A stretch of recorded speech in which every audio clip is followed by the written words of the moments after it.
Good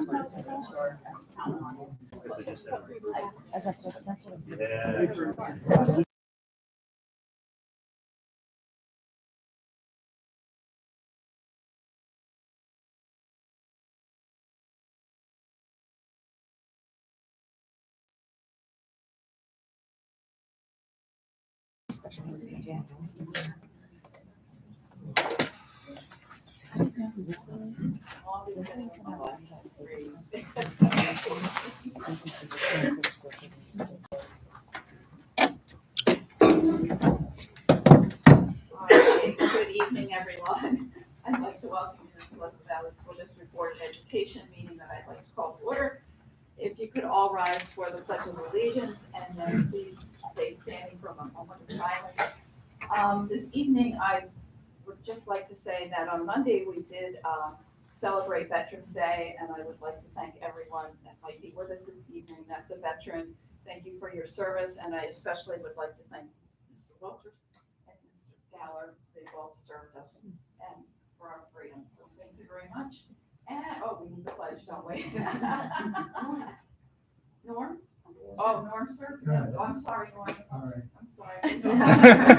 The pledge. Allegiance to the flag of the United States of America and to the republic for which it stands, one nation, under God, indivisible, with liberty and justice for all.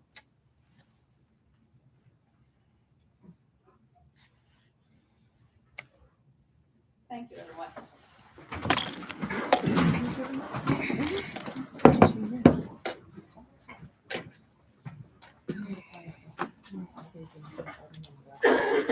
Again, I'd like to welcome everyone that's with us this evening, and if we could have roll call, please.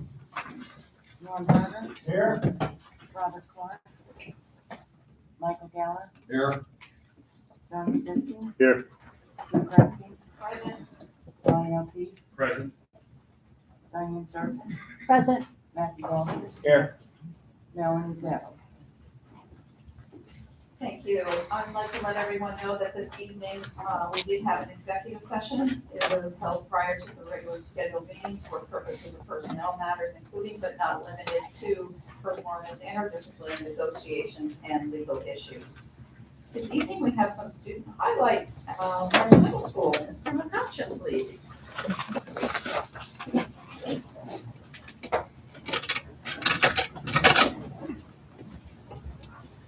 Good evening, members of the school board and esteemed members of our community. I'm honored to stand before you today to share some of the positive strides we made at our middle school for the first time as principal. When I arrived, my goal was simple: to ensure that every stakeholder, whether a student, parent, or teacher, felt valued, heard, and respected. I firmly believe that too often we listen to respond, but not always to understand. In a school community, listening with the intent to understand is the foundation of all meaningful progress. In order for our school to reach its fullest potential, I've always believed that we must first meet the basic needs of those we serve. Those needs go beyond academic achievement. They include safety, support, time, and most importantly, feeling connected, valued, respected, and appreciated. When these needs are met, that's when we can truly begin to focus on maximizing our potential as individuals and as a community. One of the most impactful moments that shaped the work that we're doing at the middle school was when Dr. Gibb shared with me a project that her gifted students had worked on to improve our school climate. Dr. Gibb and her students will share more about that survey work they did shortly, but I want to highlight one thing that stood out to me. When asked on a scale of 1 to 5 if students felt appreciated, 55% of our students rated their experience as a 3 or less, and that statistic hit me hard, and I knew that we had work to do. Feeling appreciated isn't just nice to have. It's essential to our school's success and to the well-being of everyone who walks through its doors. So over the summer, my assistants and I, Josephine Fields and Ramon Rodriguez, worked to create a plan to show our students and staff just how much they're truly valued. And from this, PVMS Proud was born. PROUD stands for persistent effort, because we know that success doesn't come overnight. It's the effort that drives growth. Respect. Respect for one another makes all the difference. It's how we build a community of learners. Optimism that fuels our journey, reminding us that no challenge is insurmountable if we face it with a positive mindset. Unity. Unity strengthens us because together we can accomplish so much more than we can alone. And driven. We're driven by goals and aspirations. We're focused on progress, not perfection.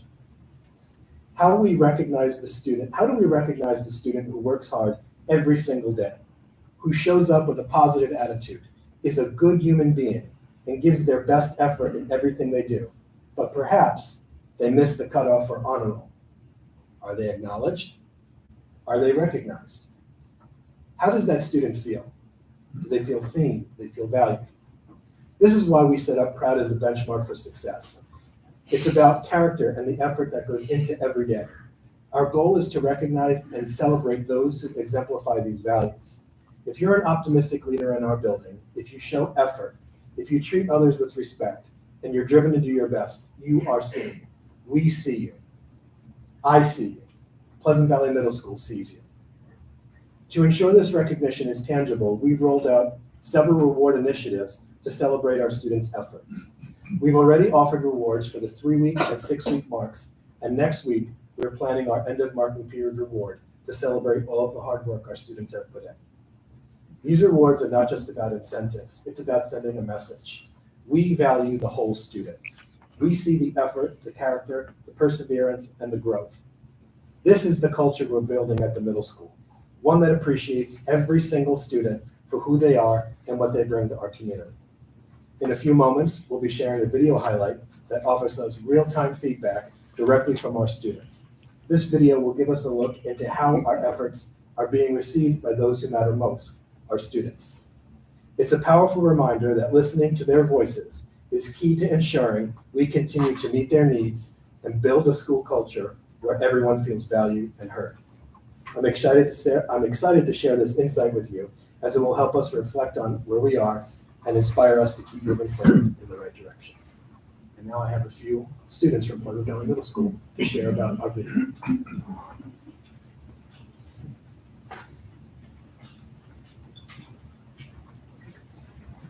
Good evening, PVSD School Board. My name is Sarah Correa, and I live in Ross Township. I'm Jasper and I live in Chestnut Hill Township. 2 years ago, the Gifted Students surveyed 445 students in the middle school about the school climate. Here's what they had to say 2 years ago. Overall, they wanted a better school-wide point system. People wanted more earned reward time, such as lunch recess, winter field day, and yearbook signing. They also wanted the staff to have better communication with the students using Google Calendar. Since then, the amazing PVMS staff have been meeting those requests. Over the course of a couple days, we gathered information on the school climate in the middle school. Here's what the students had to say.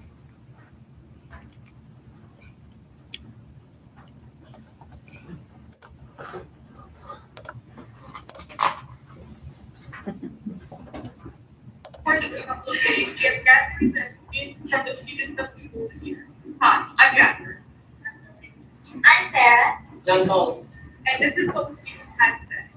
What's your favorite thing you've done in class? Okay. Do you have any suggestions I can figure school better? Maybe a little more, maybe there should be challenges, like in the hallways, maybe, just in case, if there's any lunch or anything.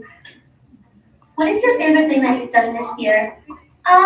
Reading books, nothing much, learning some new things, subjects, like that, things are great so far. That's good. What makes you feel safe at school? Security. What class do you like best and why? Probably not. A lot of explanation, it's easier to follow. What makes you feel safe at school? Well, the teachers here are very kind and understanding, and the people here are actually pretty nice. So, and there's not many bullies I know of that are in this district. So, I like that. Because I'm at a new school, it's like new school. with the principal, They're really nice. And kind. What makes you feel safe at school? Oh, definitely all the security guards. Everything just feels so like enclosed in. It makes me feel like I'm inside a nice weighted blanket. What's the best thing about your other classmates this year? What's the best thing about my other classmates?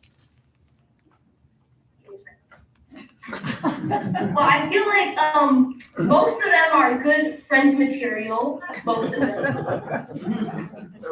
We're gonna have to cut that part out. What is the best thing about your teachers this year? I think they're really nice and they feel on girls. Yeah. What is the best thing about the principal also? I think they're really strict on us. Makes us like even on the crowd report. That's my favorite day of the week because I have good grades. So you guys are crowd report days, right? What is your opinion on that? Like, it's like nice. It's nice to reward everyone in school. I like that. What class do you like best and why? I like social American history because, well, I just generally like learning about history because I really like the way that my teacher handles the class. What do you like best about going to school this year? Probably safely. I like that. What is the best thing about the teachers and the students this year? I don't know. Probably because I have the teacher from last year. Cool. Yeah.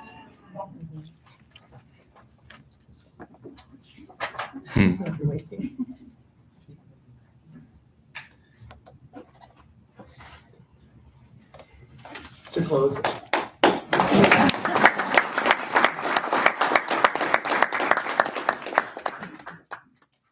I'm proud of the work we've done so far, but I know there's still more work to be done. We'll continue to listen to our students and our community. We'll continue to work together to ensure that every student, teacher, and parent feels valued, appreciated, and supported.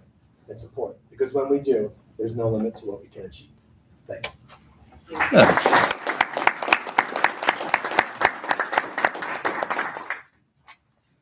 just want to say, Tim, thank you, you and the assistants for taking this task on.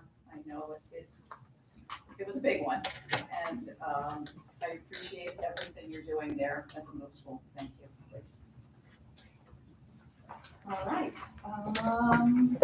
Superintendent's response to community questions. Do we have any questions? There were no questions. Okay, thank you. And now you have a presentation for us this evening. Kind of nice to get Yes. around.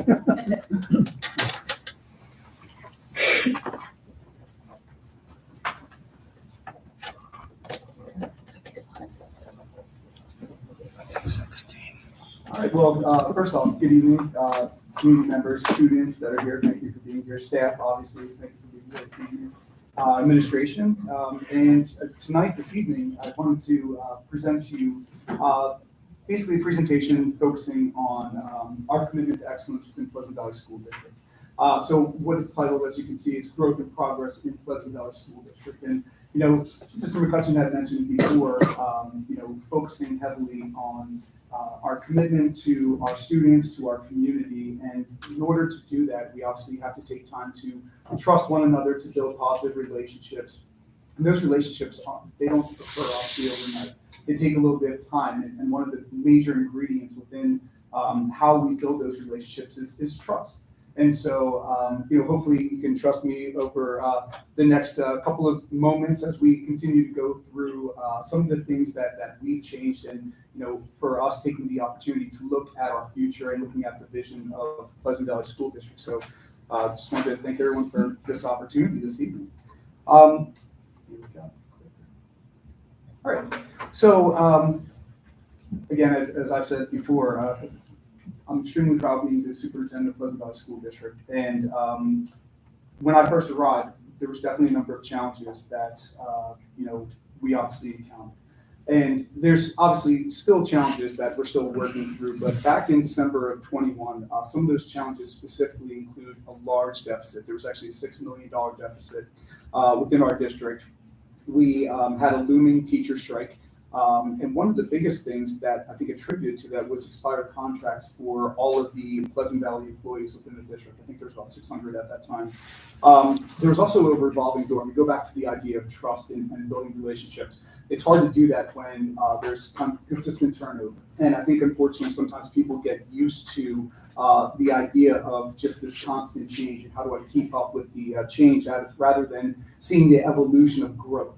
And that's something that, since I've been here, something that we've really tried to emphasize, not only with our staff, but also with our Board of Education and also our community, is that there's an evolution, there's growth, and there's going to be certain steps that we need to take together in order to move. So moving in the right direction, as you can see, roadmap of positive changes. A lot of that is predicated on the opportunities to have, fruitful discussions. What are the challenges? What's the history? And frankly, even in a meeting today with staff members, I'm still learning a little bit more about some of the history, some of the challenges that, that they've been through over the course of, tens of 20 years or so. And then also some of the changes and challenges that people have experienced pretty recently. So in order to really gain some perspective, one of the first things I did as superintendent, and I'm continuing to do, is listening tours and really taking time to review the past data, looking at what are some of the variances, what have attributed to some of those changes, and obviously taking time to implement the necessary changes in order for things to continue to progress in the positive direction that we'd like to see.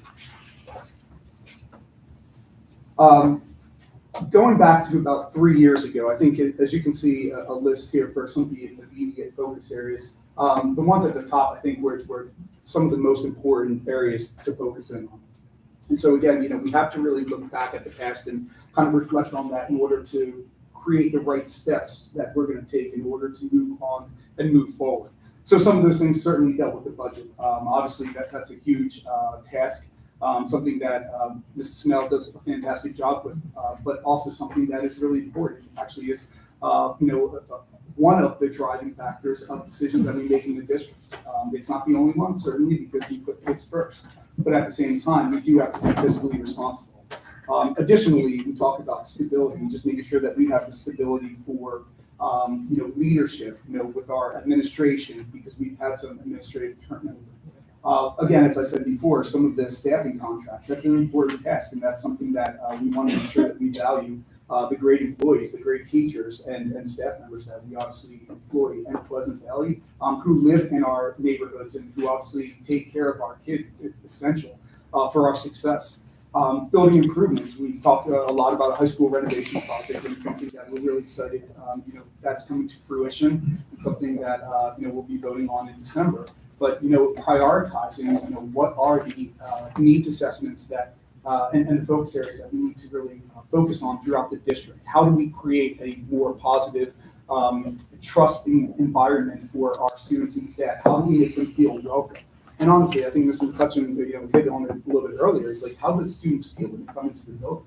One of the things that was going through my mind listening was safety, right? If my kids don't feel safe coming into the building, that's a problem. And I feel that, as a community, not only is it the teachers and the staff members in the schools that have to create that safe environment, but we're relying on our parents, our community, when there are things that are happening that we're not aware of, to be informed of those things. So we need to obviously work together as we continue to focus on those particular areas. So I want to highlight some of the growth areas that we've seen over the past 3 years. And as you can see, obviously, the first one is that elimination of that $6 million deficit.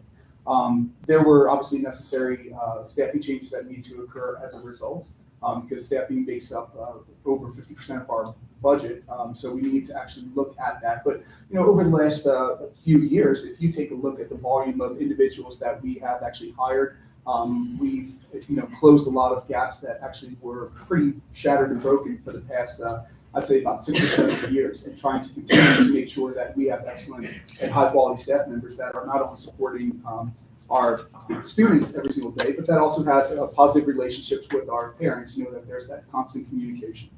Some of the other things that you can see is making fiscally responsible decisions, improving school safety, as I said before, hiring additional safety and police, and then also revising some of our outdated policies. As you'll see tonight, as we've been doing pretty frequently, we've been taking policies that are outdated, that maybe aren't aligned with federal and state mandates and requirements. So we're trying to bring those to fruition and make sure that the way in which we operate as a school board and as a school district are aligned to some of those required state and federal standards. And then obviously looking at ways that we're improving our district facilities. We had a discussion actually earlier today in the middle school about air conditioning and trying to bring some of these important aspects to educating students and increasing their environment.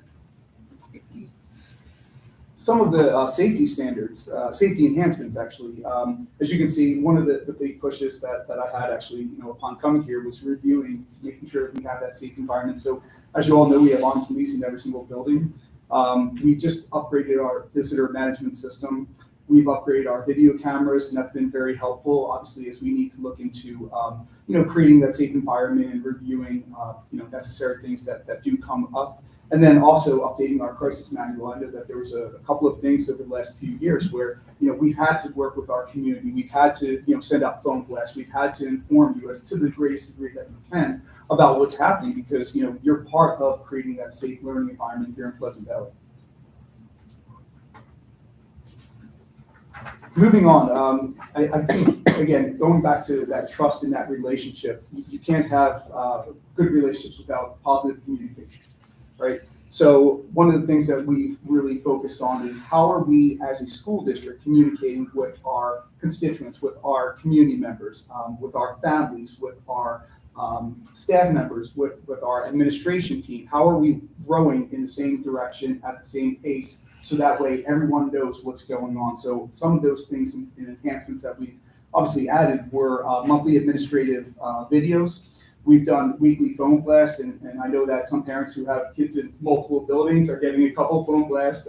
Now we're getting obviously emails because I know myself included, it was challenging when you get a 3-minute phone call and you're not able to record everything down. I would usually let it go to voicemail myself. So we listen to our parents, and again, henceforth we now have that information sending out in an email, I think, which is very well received, and we've had some very positive feedback from parents about that. Some of the other things too were strong social media presence. I mean, every day I'm smiling about what's happening on Facebook, as I'm sure most of our community is as well, because there's great things happening in every classroom, in every single building. And it's not only inspiring, but it's really exciting to see. So those are some wonderful ways in which we can showcase the great work happening in each of the buildings. PVTV, the Verifax, trying to bring things as we're doing tonight, a little bit more digital, another with the board that's out here, Students of the Month. So again, trying to make sure that not only you understand the important building blocks of what makes Pleasant Valley great, but also ways that we can continue to communicate with our families and with our staff members as well. Some of the other things too that I've done personally is actually I provided a bi-monthly superintendent update because I want to make sure that our staff knows the things that we're discussing, the things that are happening throughout the district, because I understand our teachers and staff are focused on supporting and educating our students, but they might not be part of the overall conversation about how are we growing as a district. So it's nice to be able to send that information out.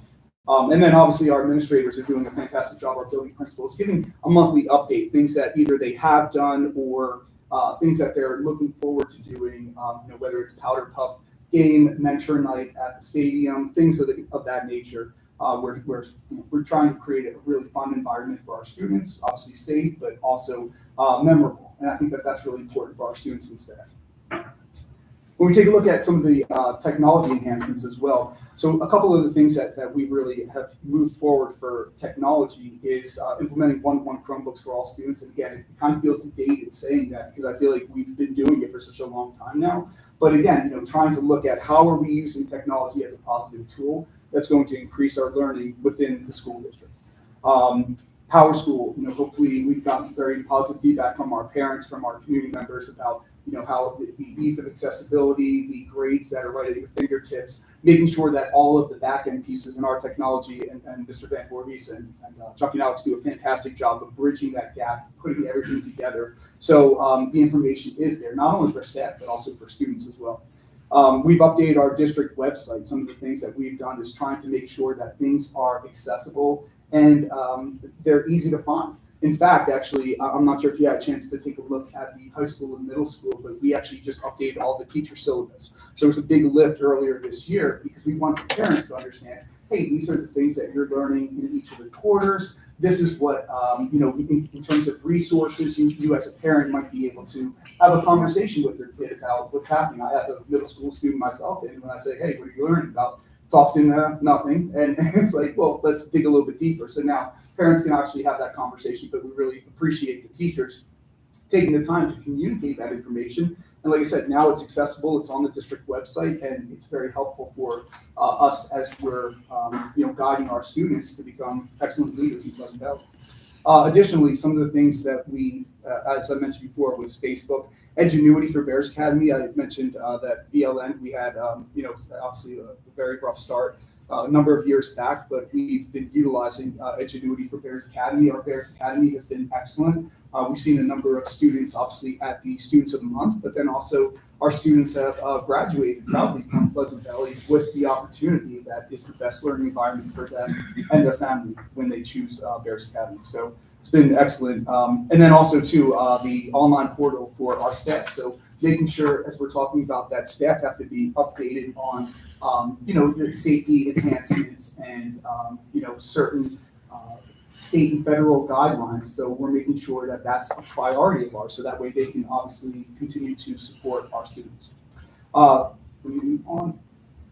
And some of the academic enhancements. So as you saw last year, and something that we're extremely proud about, and excellent work done at the high school, but all throughout grades K through 12, is focus on scholarships. And as I mentioned before, the class of 2024 had earned $7.2 million in scholarships, and that completely blew out the water. Even from the year before, I think it was about $3 million. So it just continues to grow. And in fact, we know that that's an important thing for us because we know the financial challenges for parents and families, as it is for my own parents, to allow them the opportunity to go to college. Along those same lines, we also have students that now can earn 30 college credits as a Pleasant Valley student. So those are pretty excellent things. As I mentioned before, we're also going to be the recipient of 3 Singer scholarships for this year. So I really applaud our staff and our counselors getting that back on track. It's another wonderful opportunity for our students to be successful.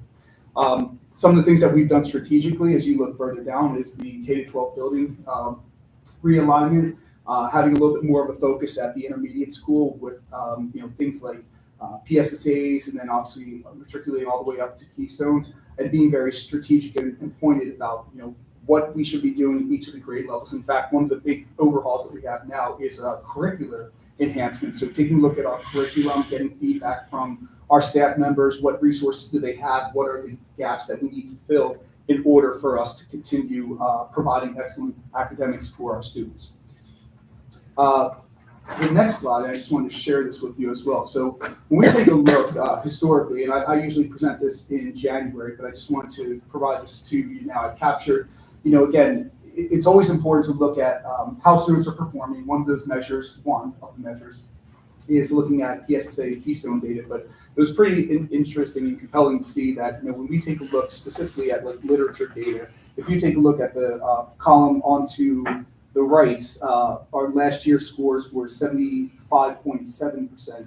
So again, that's showing that 75.7% are proficient or advanced. That's excellent. When our students are able to have these excellent skills as they go on to post-secondary, go into different college and careers, it's something that we want them to be successful in. So it's something that we've been very proud of. And obviously, if you look back, even before 2018, it's one of the highest that we've seen. We know that there's going to be some variances year over year, but certainly something that we want to continue to keep our eye on the prize when it comes to academic achievement. And similarly, if you take a look at biology, again, if you take a look at 2023, we had 54.6% of our students were proficient or advanced. And actually, if you look down at our sciences in the elementary school, namely at PVI, you see some excellent results and data results there as well. Moving on to algebra, again, an area for improvement. So we know that there are some areas, there are some things that we've discussed as a staff, and we talk about owning the data. So this is data that we have to own because we're off target, and we acknowledge that, and we're taking a look at our curriculum, looking at what resources are necessary. But listen, we can own this because we have to be truthful with ourselves that there's an opportunity for growth, but we need to take the next best step in order to make that happen. Moving on, and I want to preface that some of the accomplishments that actually have occurred over the past couple of years. A lot of these have actually occurred because of this isn't me, this is an us. And with the excellent board that we have, with the excellent staff and administration that we have, a lot of these things have actually come to fruition. So as we talked about, $100 million high school renovation project, and it's going to be fully funded by 2027. That's pretty incredible. If you take a look at the sheer number of where we were 3 years ago, $6 million deficit of for our budget, and now being able to renovate a high school, something that all of us in the community are extremely proud of, something that we want our kids to get the best education in Pleasant Valley. It's going to be beautiful to see this come to fruition. $15 million in district-wide renovations. As I mentioned, we made some major upgrades in all of the buildings. Right now, we're targeting our middle school, looking at our HVAC, looking at our transportation enhancements as well, food services. I mean, I've talked to hundreds of kids and, parents alike, and they're hearing the same things that we're hearing, that, kids are excited. Lunch is phenomenal. In fact, I've had students that go to MCTI ask if we, have MCTI actually utilize Whitson's as well. So, we'll talk to Mr. Actually, Dr. Berga to maybe have some conversations about that. But again, what we're doing is we're listening to the feedback from our students, from our parents, and from our staff, and making the next best decision. Our substitute service improvements, I know that it's a burden for any of us when as a teacher, having to teach, and then you're trying to prep, you're actually trying to do grades, call back parents, and then they're being told to cover if there's an individual that's out. So that's challenging. So we've been able to actually, and I think we just did a presentation maybe about a month ago, giving some data on the coverages. And again, this was a problem that I had heard the first couple of years that I was here, and we've taken the steps to alleviate some of those pressure points. Free after-school snacks, obviously recognition students of the month. We've added girls wrestling as a varsity sport, which is absolutely incredible, and then also added lacrosse at the middle school. Some of the other things too, and I applaud Mr. Krasinski for doing this, is that the athletic coaches and parents meeting before each season, so taking the time and talking about what it means to be a student athlete. What are the expectations? Our young people really have to understand that dual commitment of, student athlete, student first, athlete second, but you have to have the grades in order to be able to be on the field. So those are important things, and I know you guys are listening over there, so keep those up, all right? Moving on, a couple other things I wanted to highlight again over the course of last few years. Let me see a picture. There we go. So the after-school learning recovery opportunity. So this is LRO. This is something that we had done 2 years ago, continued it last year, something that we're still going to have opportunities after school for student learning to occur. We've actually also been offered opportunities through PDE with online tutoring, that's live online tutoring. So again, if we're offered that opportunity, why wouldn't we take that to assist our students who are maybe struggling in certain areas? Taking a look at our PD cyber offerings as well. So that's something that we're very proud of, obviously, the steps that we've taken, and actually having our staff having some solid systems in place to support students. In fact, looking at our curriculum, we have a student right now that is going to be out of the country for a couple of weeks, in fact. And so we've been able actually today, in fact, to put that student on Bears Academy for a quarter to make sure that there's still a continuity of education, but then also when that individual comes back, that they're prepared curricularly to keep that momentum going into third and fourth quarter. So these are refinements and enhancements that we've added over the past couple of years. Also initiating some partnerships, community support with staff denim days. I know that our staff loves this. I personally love it as well. But if you think about it, we've literally contributed over $20,000 annually to a bunch of different organizations, Breast Friends, Toys for Tots, Valor House right now, in fact, because these are important organizations. These are in our backyard, and we need to support them and also show the community that these are the things that our students value. And our students have done an incredible job of advocating and supporting some of these initiatives. So we'll continue to do that. because it's important for our community to have these opportunities. Couple other things too. We hosted the Special Olympics last year, first time in 10 years. And obviously Mrs. Harris had done an incredible job with her staff. We hosted it. It was great at the stadium last year. But these are enhancements. These are things that, we think back to the history of Pleasant Valley. And again, there were some bright spots all along the way. But it's like, how do we take that energy and momentum and that opportunity, and how do we, work on making that the foundation for our future here in Pleasant Valley?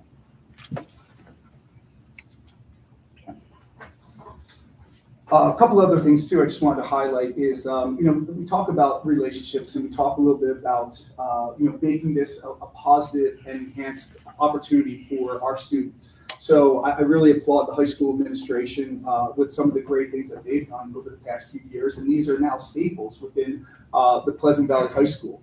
And those include senior sunrise and sunset. Graduation walk, which is absolutely tear-jerking if you haven't had a chance to do it or see the videos posted online. It's incredible for teachers seeing, their babies, their kindergartners, if you will, so many years ago. And then, 12 years later, all of a sudden, these students are graduating and they're going off to armed forces, they're going off to college, careers. It's incredible to see that. The top 10 dinner, the mentor night. So these are some great staples that obviously we're going to continue to have. The Power Cup game that we just had about 2 weeks ago. Couple other things too, as I just wanted to mention, was the increased community engagement through board meeting community questions. When there are questions or things happening, it's important for us to have that dialogue. Sometimes with social media, good and bad, some things might be a jaded perspective. So we always provide that opportunity to say, hey, let's talk about it. If there's a concern, we can't address it unless we know about it. So it's an important, focal point for our school board and for our school district.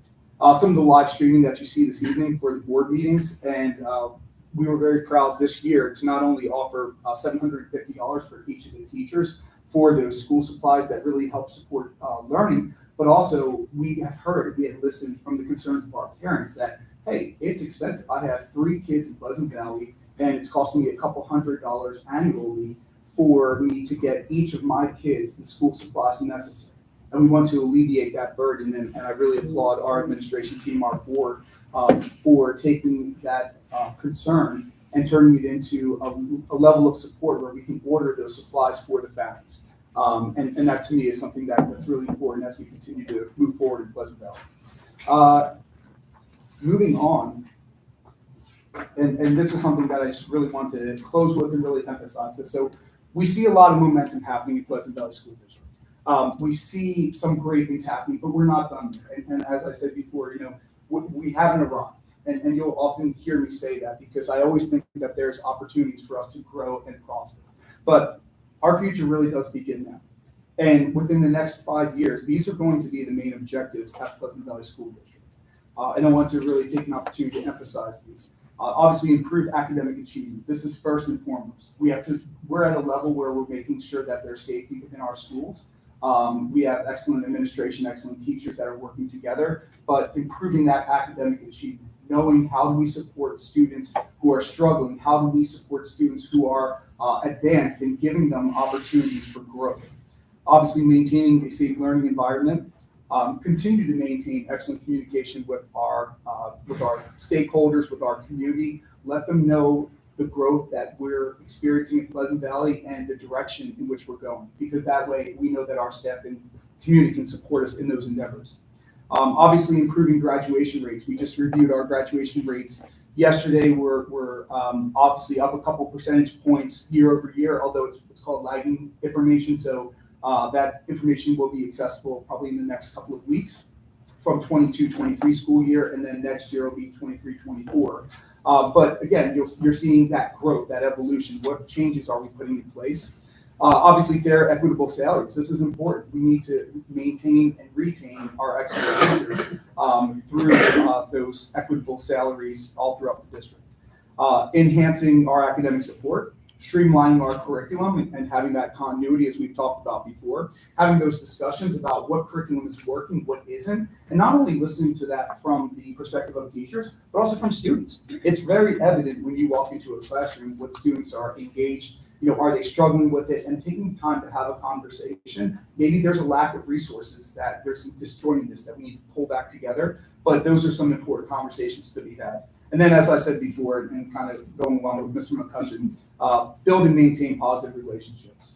We had a meeting this afternoon, actually in this very room, with our staff, and it was wonderful. It was probably the best meeting that I think we've had in a while, where we're able to feel comfortable to talk about, here are some challenges, here are some barriers, and what can we do? That means all of us to take the next best step to put us in a better position to best support our students. So I just want to end with that obviously this is about growth, this is about opportunity, and most importantly, it's about every single one of us in this room working together for the betterment of Pleasant Valley School District. So that's all I have for this evening. Are there any questions from the board? It's just amazing how much we've accomplished in 3 short years, and we're moving in the right direction. And I commend you, I commend your staff, our teachers, everyone for all their hard work, and continue to grow. Thank you. Thanks.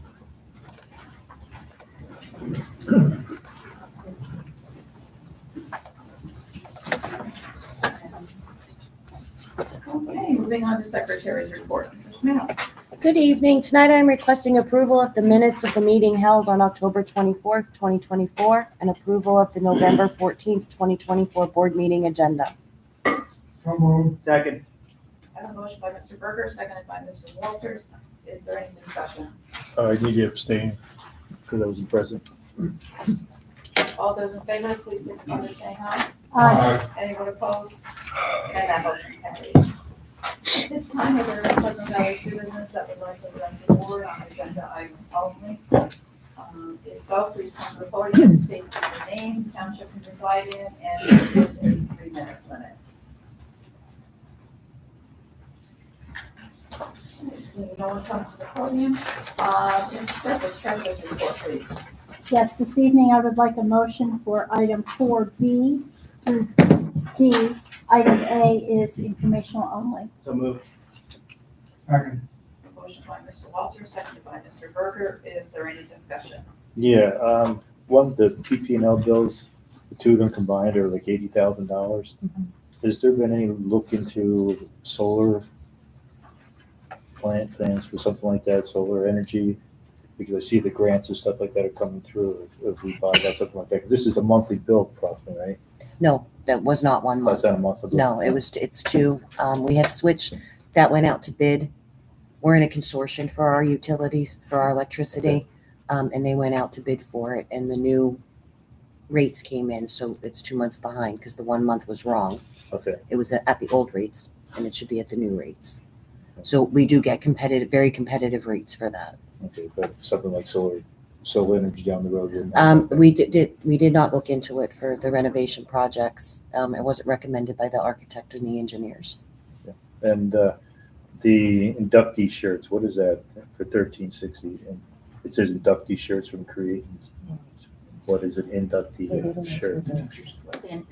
For the induction teachers, or for the new teachers, the new staff. Each year they have an induction at the beginning of the school year. So we provided them with some swag. The new incoming teachers. Yes, so Okay. they would have something to wear on our PB Pride Fridays. No, I don't know if it was Yeah. for kids or if it was just staff. No, it's for staff. Okay. Did you have D in there too? I did your job. D, the 4D? Are we doing 4D? Yes. Yeah, 4D. Only reason that says Z issue, and it says purchase Frank Kunis for $10,565. I'm sorry, which vendor is it? It says Z issue, but it says you purchased Frank Kunis for $10,565. I know him because he's one of our teachers that I'm like, I looked at it. I looked at the what invoice. did that mean? It's for more, it's a whole list of teachers. It's just not Frank Kunders, it's tuition reimbursement. Oh, okay. No, I just. I forget the other teacher's name, but there was like 4 or 5 of them. There was a No, few just the on way there. it was written there. It was like a little line. Yeah. I didn't know if it was part of I that. looked at the invoice. that They student teacher participate in ESU's PET program, it's called. thing. Right. they actually get to take their classes there, and we get, I believe it's a 10% discount off of the regular tuition rate for our teachers to go there and get their credits. Thank you. Anyone else? All those in favor, please signify by saying aye.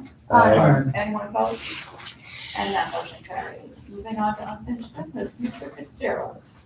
Just briefly, as you may know, there was an election last week. And while we won't have a new president for about 2 months, I can assure you that there will be changes that will impact our policies and how we do business.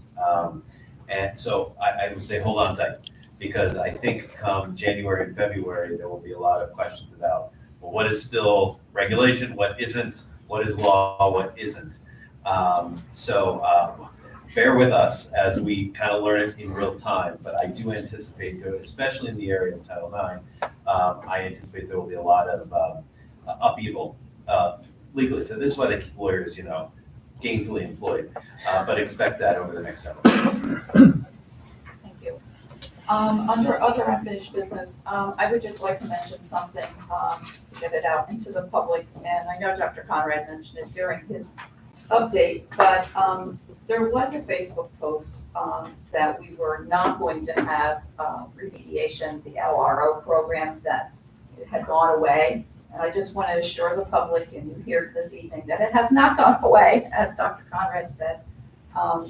Those things are disturbing when they're out there on Facebook, because then everybody comments and it just keeps on going and going. So I just want to assure you that we still have the program in place. Moving on to new business, Monroe Career and Technical Institute. Mrs. Surface. Yes, my report is attached, but if Mr. Van Voorhees would pull up the photographs, please. Absolutely, I'd just like to show you some updated photographs of the construction that's going on over there.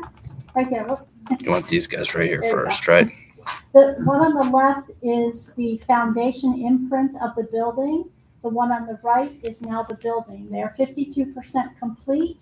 They poured concrete last week in all the floors. Everything is moving along. Expected date to be finished is June of 2025. So if you could just scroll down to a couple of those. That'll be the new entryway on the right. On the left, you can see they don't quite have all the roof materials on yet, but everything is on site in the contractor's laydown area. Just a little update. That's it. Thank you. Thank you.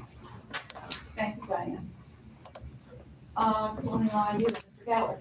Report's attached, nothing. Okay.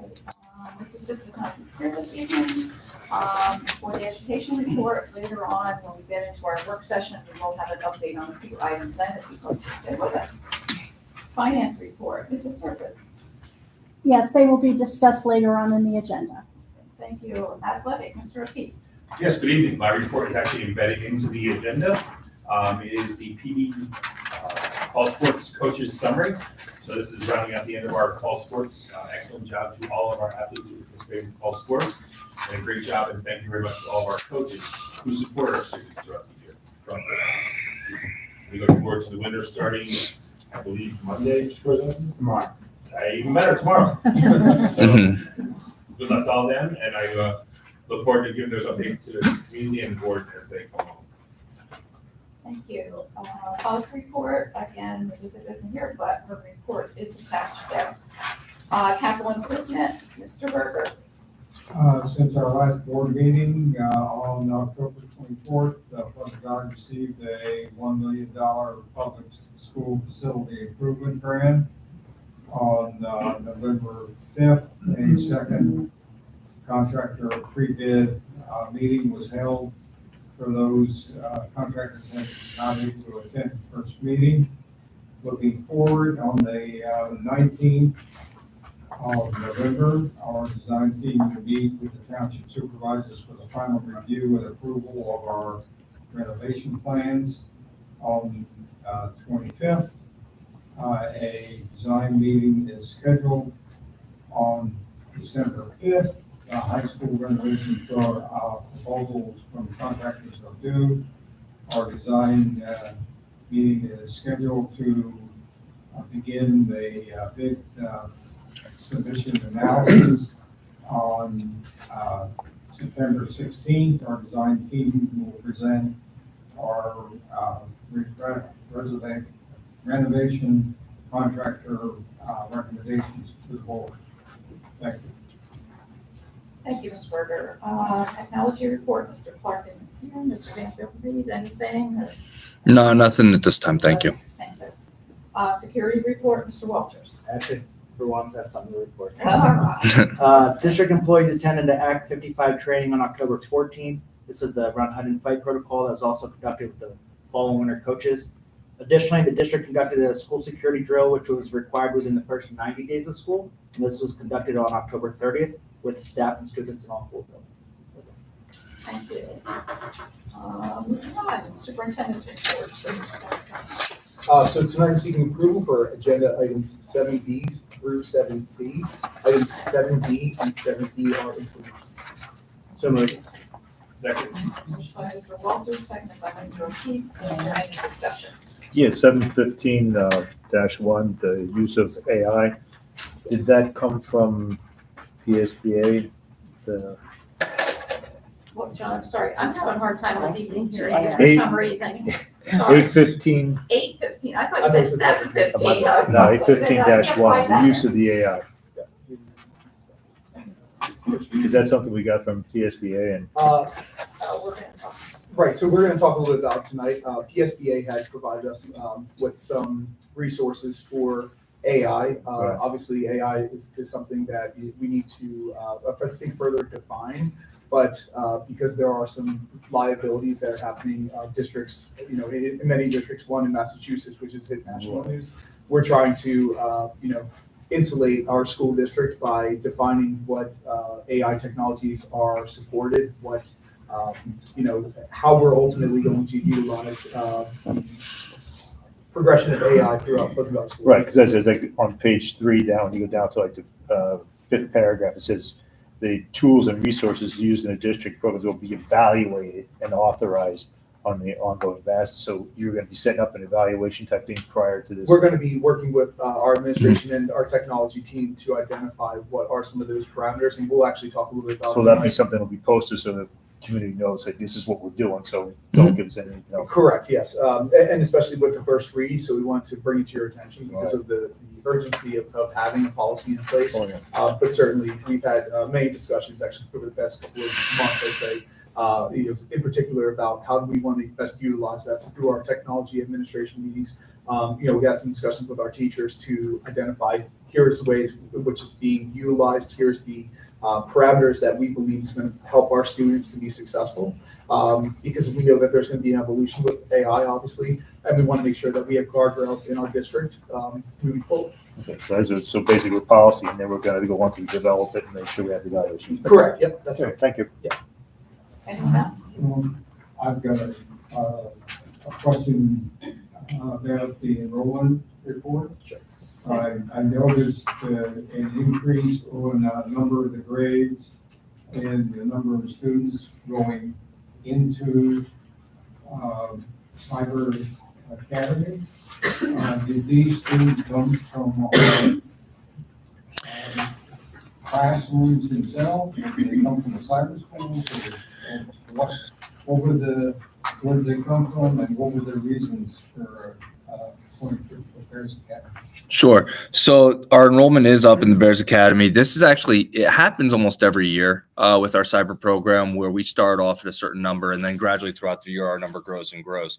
The reasons for that is it's really actually all over the place. We have some students, like I said, that are traveling, or actually Dr. Conrad mentioned, that are traveling, and for us to accommodate them, we come up with ways to do it. There are some students who are placed for disciplinary reasons. There are also students who just choose to, usually are high school students towards senior year and stuff. They might be taking jobs and therefore they're starting to work on their jobs sometimes and they do cyber afterwards. MCTI, we have a lot of students who do it. Most of our enrollment increase is actually our own brick and mortar students.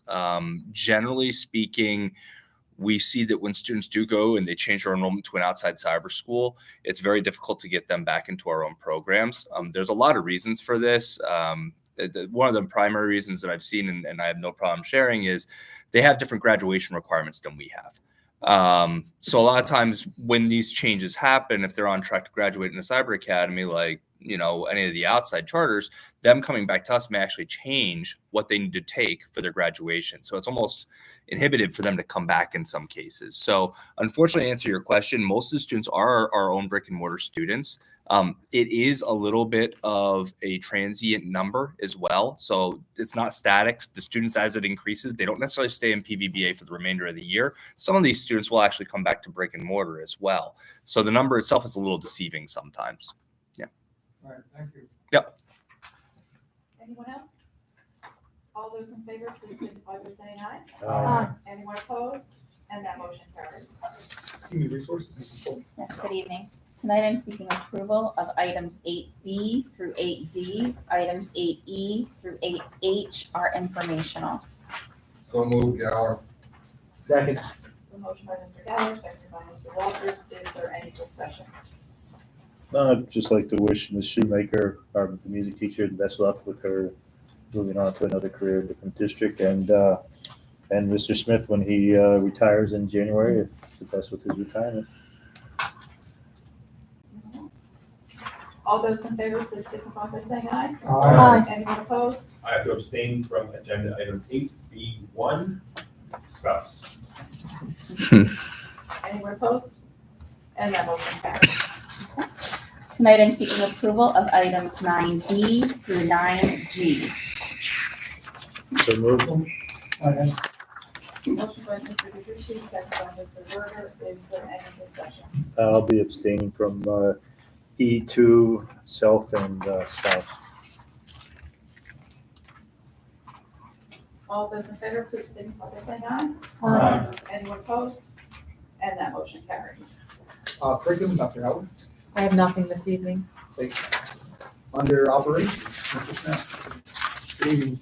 Seeking approval of item 11A. So moved.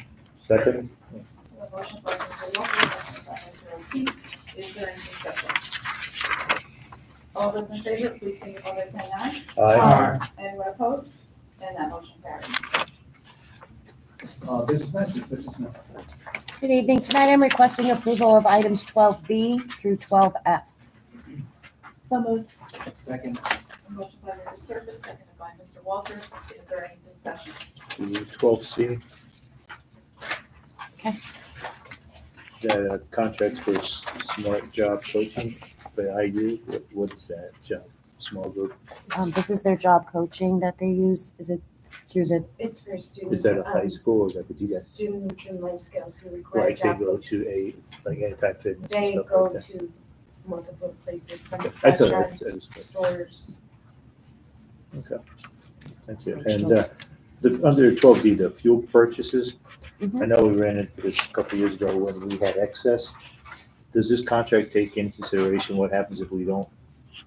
they put out at the end of the year, the vendor will email if you have access and they'll give you two options. Okay. You can buy it out, you can roll it over, or you can, another district that's in the consortium, if they run short and So you can have share access, it then, you can share Because I it. remember the one time we had it quite a bit excess. You can reassign it. The vendors are pretty consistent from year to year. They're very nice with working with the school districts if they're under or over. Right. Okay. Thank you. You're welcome. Anyone else? All those in favor, please signify by saying aye. Aye. Anyone opposed? And that motion carries. Under new business, Mr. Fitzgerald. There is no new. Question always is there anyone that would like to address the board on any agenda item, and you can come to the podium, state your name, reside in, and there is a 3-minute limit. Hi, I'm Sarah. And I'm Jeffrey from Chestnut Hill Township. And I live in Ross Township. We both go to Pleasant Valley Middle School, and we are both a part of the PBMS Drama Club production of the comedy Breaking Benjamins, the almost true story of the Lottery Kids. It was written by 14 students over the summer. In our play, a teacher wins the lottery with her students who all make very, very bad decisions. We highly encourage the community to come see the play. The tickets prices are $3 for students and seniors and $7 for adults. We hope to see you all at the theater.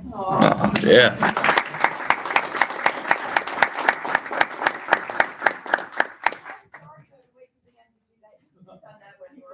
Mhm. Yeah, Bobby Constantino, Elder Township. I promised Mr. Kaczynski I'd be quick because the Eagles are on. Yes. Don't count my time on that one. I'm one of the JV baseball coaches. I also call the football games on the loudspeaker. I speak at the school for the career classes each semester, including FBLA today, which was great. Got a great FBLA class. I'm here today because I understand that you have a tough task with what I'm about to talk about, but it bothered me enough to come up here and talk about it today.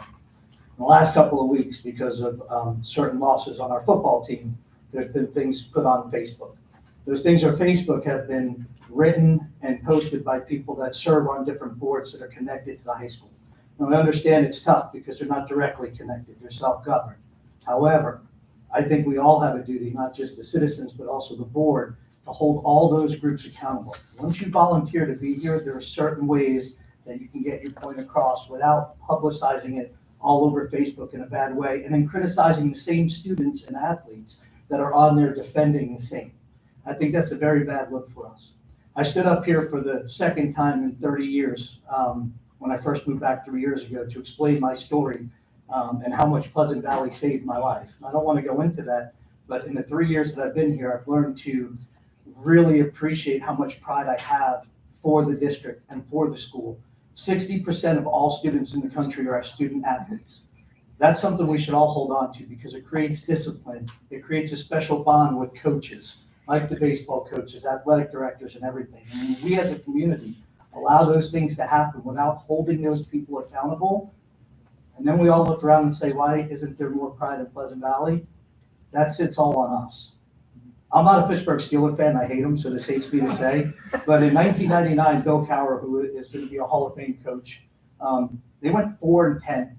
They had a record for having the most amount of safeties allowed in like 80 years. And everybody wanted him fired. And he said, I'm building a culture, which we heard from Dr. Conrad, from the middle school principal. He was building a program built off of culture.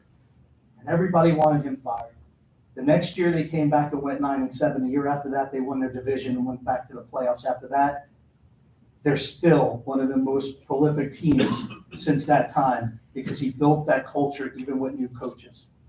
We need to start building a better culture here. So when we talk about pride, it's here every day from the ground up, from our feeder programs to the all sports club, to the football board, baseball board, and everything else.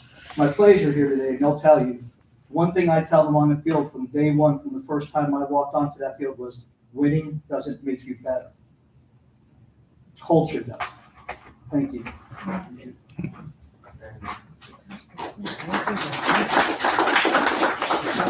Well, I'm back. Francis Nelson, Chestnut Hill Township. I am very disappointed with how this scenario has worked out regarding the bullying of my grandson or great-grandson and the racial slur that was put upon him.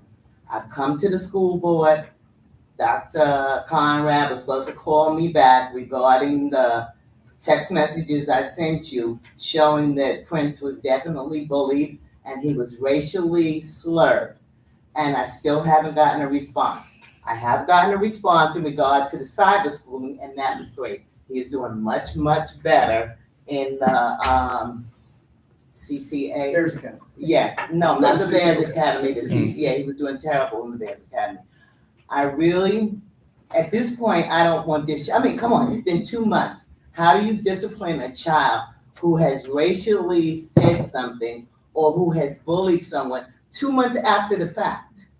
This is something that should have been handled in the beginning, and I'm still very disappointed in how it was handled.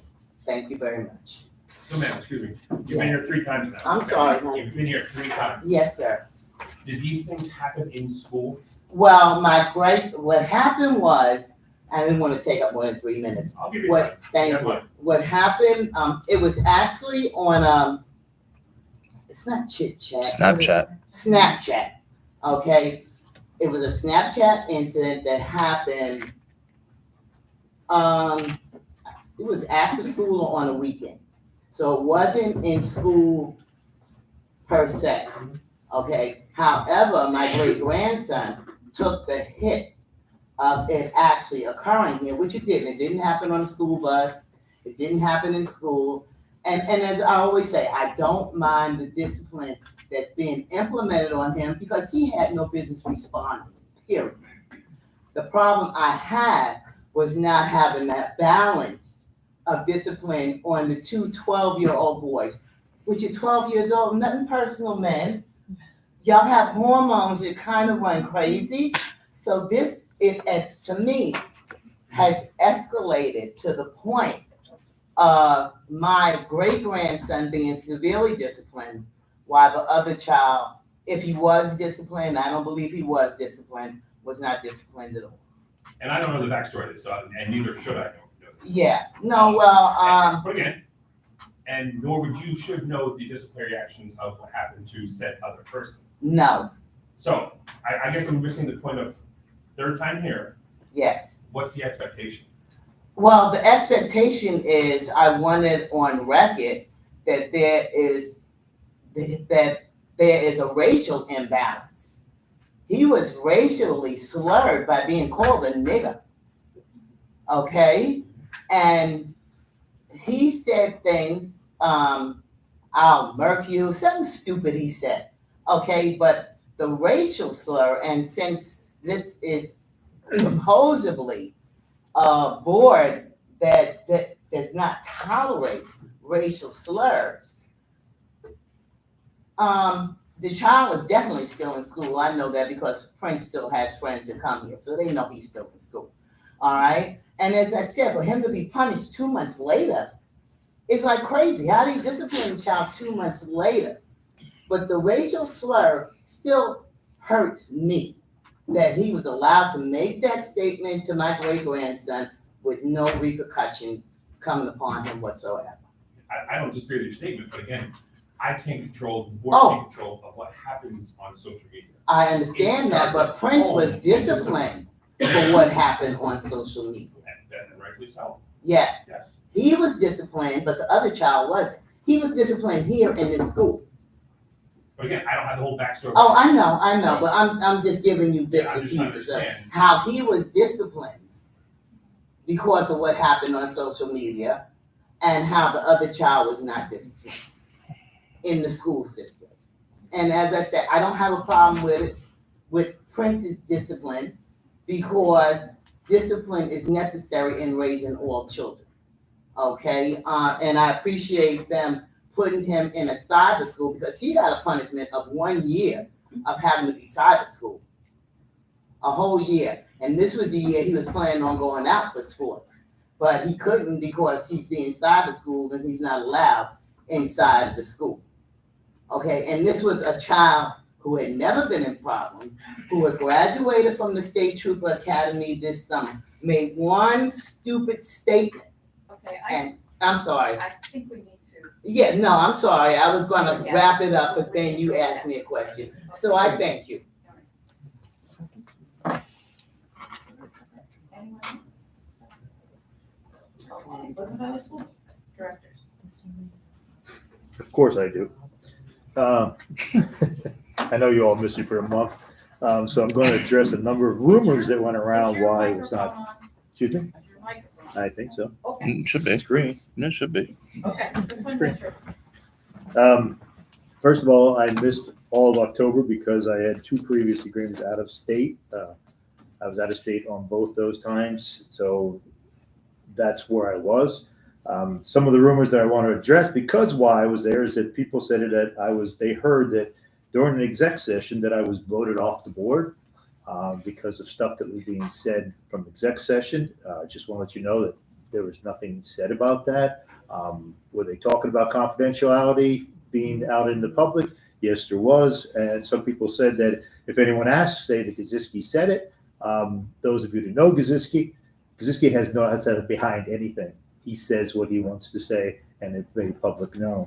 The other thing was that was said, we heard that Dr. Conrad kept Gaziski out of the administration building. Okay. I came by the administration building with my ID, school ID, in order to get in to discuss a safety issue with some students, I was having some students, and yes, Dr. Conrad did not let me in the building because he said I needed my driver's license in order to identify me. Okay, so that's supposed to be for all administration. So just so you know that one. Yes, we also supposedly have all of our swipes and fobs for all board members have been taken away from us because Dr. Conrad and his administration team decided that that was the best for the district. Okay. Last but not least, I will be not here on the 25th because I will be with family in Nashville. So I am still part of the board, and I will continue to still be part of the board. And just so you know, there will be some contracts coming apart, and I would be probably one of those that would vote definitely no, but I will not have that opportunity. Thank you very much. If anyone wants any questions, please feel free to ask me. I have no problem telling you how things are going.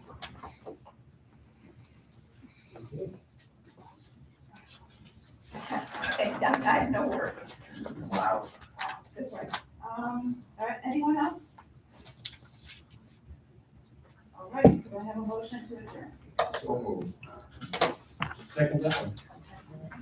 We are adjourned All right. from our regular You're meeting, good now. and we will begin our work Yeah. session momentarily. I said, do me a favor, turn it on, just tap it. I want to see if I actually got it live. Yeah. I said all the dials were screwed up. So well, I can hear you. I mean, look, John, if I hated you, I would have gone back there and turned it off for real, but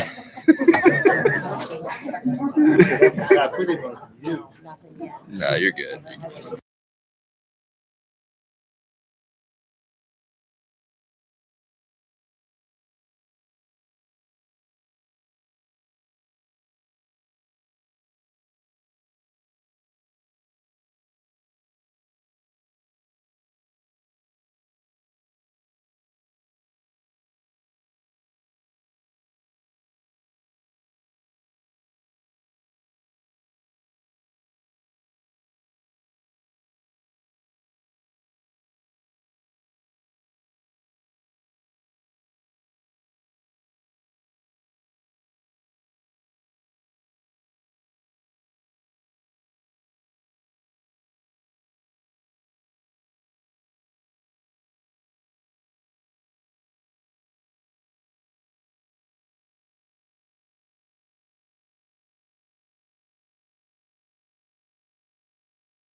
our working session to order. And the first item on our agenda is finance. So Mrs. Smale, please. Good evening. I have a bunch of stuff to do. Yeah. That's all. Okay, so the first item is item A, attached to the cap reserve, the 2018 bond, the 2023 bond, and the 2024 bond October reports. The cap reserve account has a available balance of $19,616,789.29 at October 31st. The 2018 bond account has an available balance of $18,653.94. The 2023 bond account has an available balance of $15,033,664.63. And the 2024 bond account has an available balance of $15,201,722.11. Does anybody have any questions on those accounts? I'll move on. Items B and C are attached to the food service numbers for September and October. September breakfast meals were $20,386. Lunch meals were $47,672. After school snacks served $6,443. And our a la carte sales were $22,322.40. Our October breakfast meals were $24,542. Lunch meals were $57,300. After school snacks were $8,681. And a la carte sales were $27,766.70. Does anybody have any questions? It is, as you can see from the chart, I know it's not up there, but when you look at the chart, all of the meals have increased from last year, which is a very good sign. Item D, this is a new item for food service. Whitson's is providing us a monthly newsletter. It's informational for the board and the community. It highlights some of the things that they did during that month, such as pop-up lunches, new equipment, new employees, special events, community partnerships. I wanted to highlight one of the things that they have in this report for September.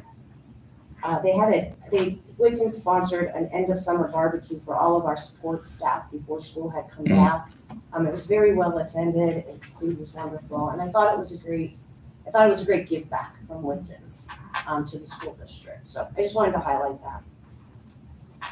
Item E.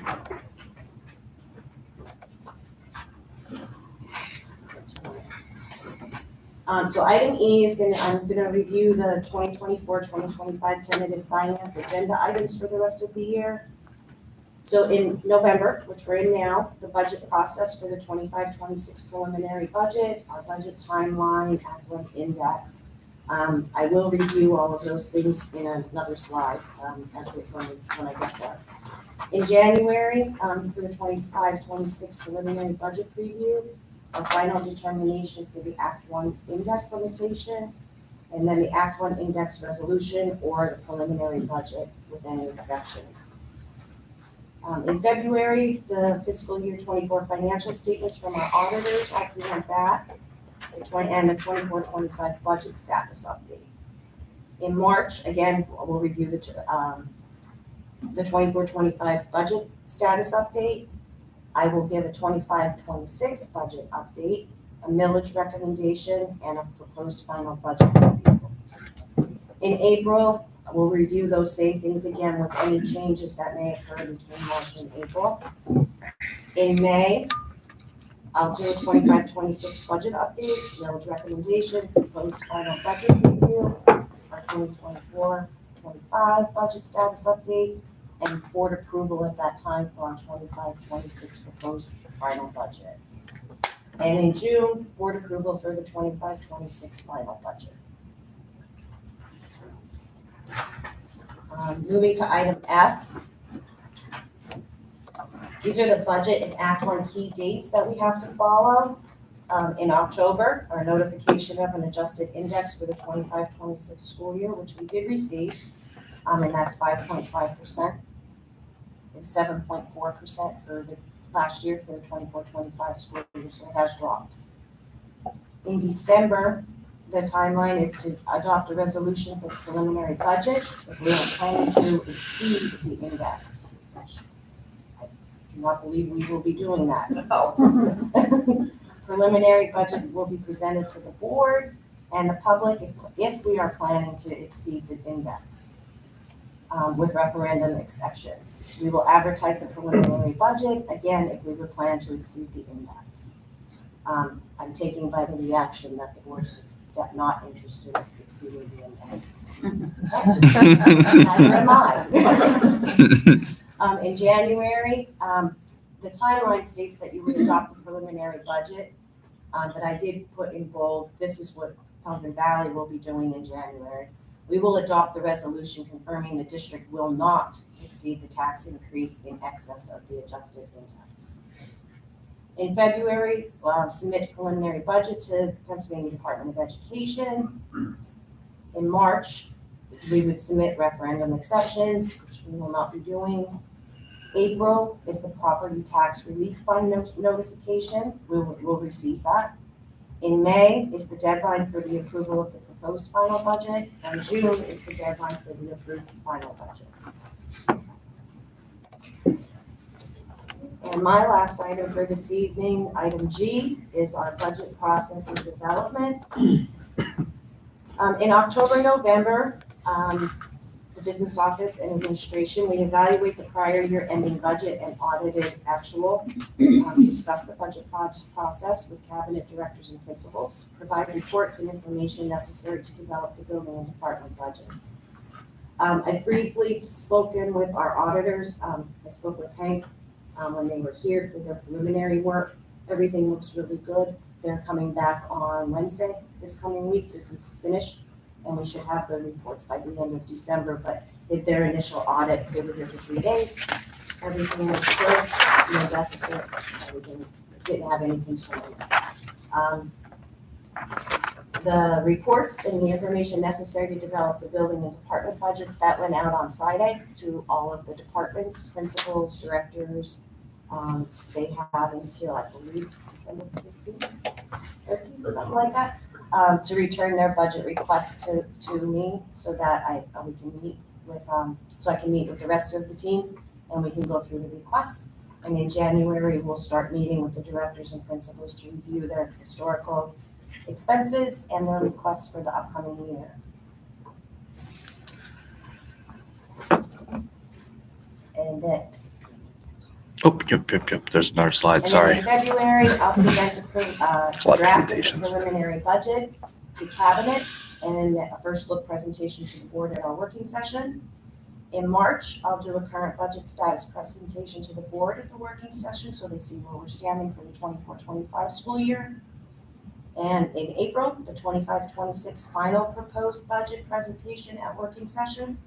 In May, our board adoption of the 25-26 proposed budget. And in June, board adoption of the final 25-26 budget. I know that was a lot of information, a lot of dates. Does anybody have any questions? That's all I have for this evening. Thank you. Thank you. Moving on to operations. Mr. Sam. All right, so there were some Yeah, there board was. members here, but they must have went home. They're looking to buy another shed. They want to get a 14 by 24 garage. It's gonna have a garage roll-up door, 9x7 on the front with an entry door on the side. Again, it's from Kramer's with a K. That's actually. Yeah, sorry about that. It's a good deal, the way it looks. They're gonna have to paint it blue. It's like a can, but they wanna paint it blue so it matches. The location of it will be over by the All Sports shed. And the Cubs actually have a smaller shed there already. That was purchased, I wanna say 4 years ago probably. Once they move their stuff into their new shed, if that gets approved, going down ahead here, if they no longer need that shed, they would probably donate it to the All Sports Club or another club that would be interested in it, so it would still stay there. They're gonna use it to house all their equipment for the Cubs football program and the cheerleading programs. The shed they have now is not quite big enough. Are you done? What's that? Are you done? I think so, yeah. Okay. I guess my question would be, what if they find they don't need the older one and nobody wants it, then what? I mean, technically that became our property as soon as it sat on our property. Right. But, I mean, we could either find use for ourselves throughout the district. I'm ready. Our baseball, all the nets and all sit out all winter and all that, you know, for pitching and all that stuff. Yeah, I mean, that would be probably, if they leave it, that would be an awesome spot to put all that equipment so it doesn't sit out all winter Okay, long. just curious. Storage is a premium around here, as you would say. So I don't think we'll have a problem finding a use for it. Okay. So if I could, I'd like to put it on the next board agenda. Any questions? What was the cost? Their cost, It's their cost right now. Correct. they got it through Kramer's, like I said. It was actually $5,500 and Kramer's knocked 2,000 off, so they're gonna be $3,500 for it. Wow. Great. Do we have to prepare the ground And site prep? or? It's fairly level. I talked to them beforehand. I said I want to meet with Ray. He's the president of the Cubs. I want to meet with him one day. We'll go back and look where we want to put it. Minimal excavation. It's fairly flat there. We might have enough stuff to level it off ourselves. If we don't, they're going to have to purchase it. Do they use stone? Stone. Yeah. The last shed that we put there for them, we had enough material. I think it was actually the ballast that was on the roof of this building at one time. We had a stockpile, so we just used that. Recycle.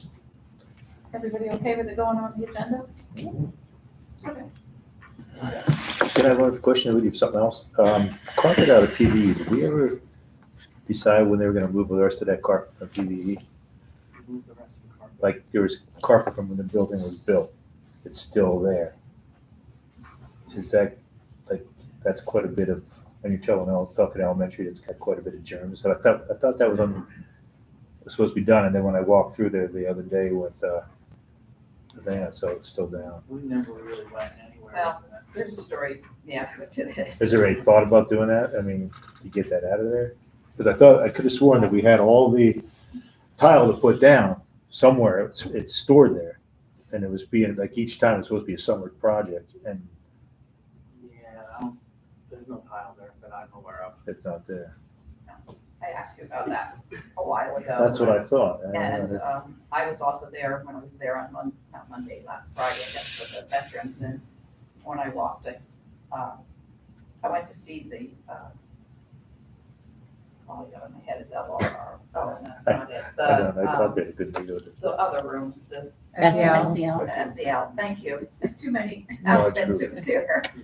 SEL rooms, and I noticed the carpet also, Yeah, it's still and there. some of it is in pretty bad shape, so I don't know if at some point we could get a price, you know, as to, what it would cost to, take it up, what's left to take up, because Yeah, it's gotta hold a lot of stuff from the over there. building, you know, the classrooms even had, at one point, had carpet in them there, and that's all been taken care of, but supposedly we had what? Tile, you know, and it was stored somewhere, I think someone has tile somewhere that belongs to us, but, All right, Ray, we can stuff out. Would love to. Check it out. yeah, okay. And one other thing, like when the scoreboard lights go off, like in middle school, and I don't know who that's you, the middle school and the high school, there's bulbs and the scores that are off. Like, who replaces that, or is that something that the work order goes in from Yeah, they would put a work order in coaches? for it, and maintenance would do that. Because I noticed it was there last year, and I meant to say something, but I didn't. Then I saw it again this year. It was Which scoreboard? both the middle school and the high school. Okay. If you look, when they start doing different scores, you'll see it come up. It's like, okay, is that a 5 or a 3 or a 3 or 5? Middle school, I thought was taking care of, we had CSI in at the beginning of the year. Okay. More go out since. Pardon? No, not since I was at the middle school, That's but the man for middle school. Yeah. We had them in But- the beginning of this year, they took care of the middle school scoreboard and our main school board outside. because I know I was at the volleyball game and I saw that one. Okay. Okay, again, if someone tells us what Yep. works. No. I was just wondering. Okay. So it'll be some report go through you on if I see it again. Okay, thank you. Okay, transportation, anything on transportation? I don't have an update for this meeting, the efficiency report and our bus routing. I should have that, all the information for December's working session. And when's that contract coming up? I know I asked before, but I forgot. June of 26 it expires. Okay, thank you.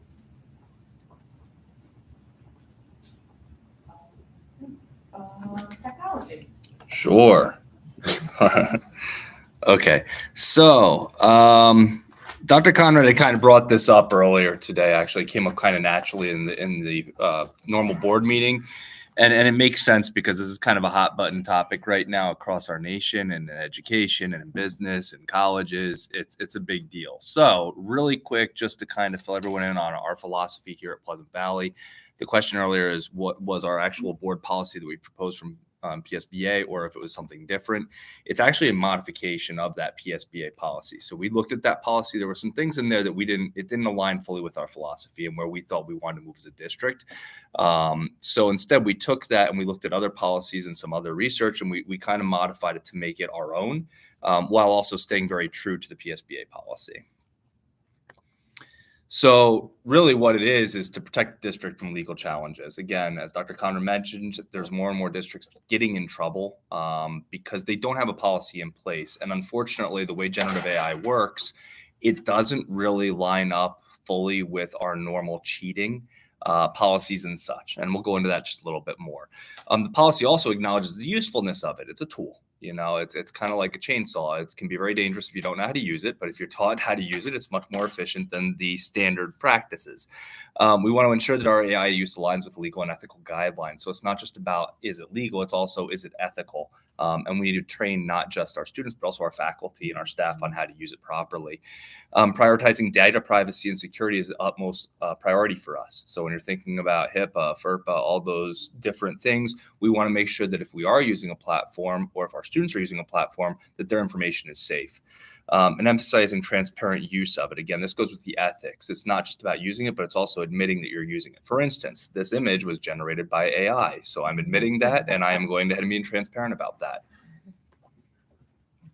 Does that have to have like a copyright?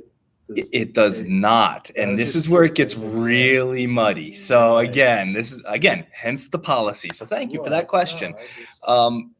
I think that before we talk too much about it, just a real quick, what is generative AI? Because I do think there's some of us in the room that may not be fully clear on this. We hear the term a lot. We don't really know what that means.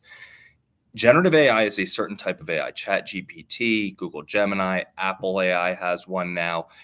It uses and leverages AI to actually create new content. And this is why it's not copywritten, and it's not cheating, and it's not plagiarized, because it is new content. So what you're using is basically advanced search features to look at this massive database. Google's a great way to think about this. There's all these different files, all these different folders. And what we do is we tell it to go ahead and tell us something. So it finds all these different sources and it blends the information together to create something unique based on what you're searching. That's what generative AI is. It's trained on massive data sets. Again, the content can actually be text, images, video. It could really be anything. And that's what makes it so powerful. Again, this image, I typed in, hey, give me something that shows AI and art, and that's the image that it generated. So it's no artist created this. It's a bunch of different art put together to form something unique and different. Content creates original content, again, based on patterns of data. So for us specifically, what does that matter to a school district is we need a policy that establishes the parameters on how we're going to use it as a district. It gives us clear guidelines on how faculty and students can use it. We know that we have students who are using generative AI. We know that we have teachers that are using generative AI. That's not a problem, right? We need to make sure they're using it the correct way, and that we have a policy to protect us as a school when it's not being used properly. This policy outlines the acceptance of only permitted AI applications. Again, we don't want students, faculty members, whatever, to just be reaching out and grabbing all different kinds of AI. We want to actually be able to go through them and say, hey, this one's safe, this one's not, please stay off of this one. And then we're going to make sure that our network blocks those from our own network infrastructure. So we're trying to protect our people, our students, and their private information. We want to ensure that it's being used ethically and responsibly, and then regularly reviewing and adapting to the evolving AI landscape. This is huge. This policy is a baseline. It's to make sure we have something in place. It's likely not going to be where we land within 3 years because everything is changing so fast. So for us, we're looking at making a policy that's going to adapt for our future. We know it's rapidly evolving. We need to revisit this policy regularly. When I talked about academic integrity, just to highlight just a couple things in our policy, we're really limiting how much we're allowing our students to use it because we want to make sure they're still having original thought, right? I can type into AI, write an essay, and it'll write an essay. We don't want that from our students. We want our students to come up with their own individual thought. We want them to create something, but we also want them to be able to use this tool to help them modify their work, to help them generate ideas, to help them edit. It's a tool that they need to be able to use. We just don't want them relying on it to come up with their answers. So when you read our policy, we were very careful, and Dr. Conrad was very careful with how he's implementing this to make sure we're taking baby steps into this. We're going to go into it slowly, and we're also going to make sure we're doing it the right way to roll it out ethically. There's also AI uses that we put in place for our faculty members. You'll notice that in that policy, it very clearly states teachers cannot use it to grade student work. We don't want that to happen. It's scary, but you can do it. It doesn't mean that it's correct. So we want to make sure that not just that we're protecting our teachers and our academic integrity, but we're also protecting our students to make sure that they're receiving the treatment they deserve. Protection and progress, safeguard our district while harnessing AI's potential. Again, as you read the policy, I think we really tried our hardest to make sure that we are protecting our students and our faculty in our district, but we're also allowing some usage. So we aren't just saying, no, you can't use this incredibly powerful tool. It's more about how are we going to implement it? How are we going to actually train people? How are we going to teach them? How are we going to facilitate this modification? I do think AI is going to drastically change our landscape. I think it's going to change education. It already has changed education dramatically. We just need to kind of make sure we're keeping up with it and trying to make sure we're steering it in the right direction.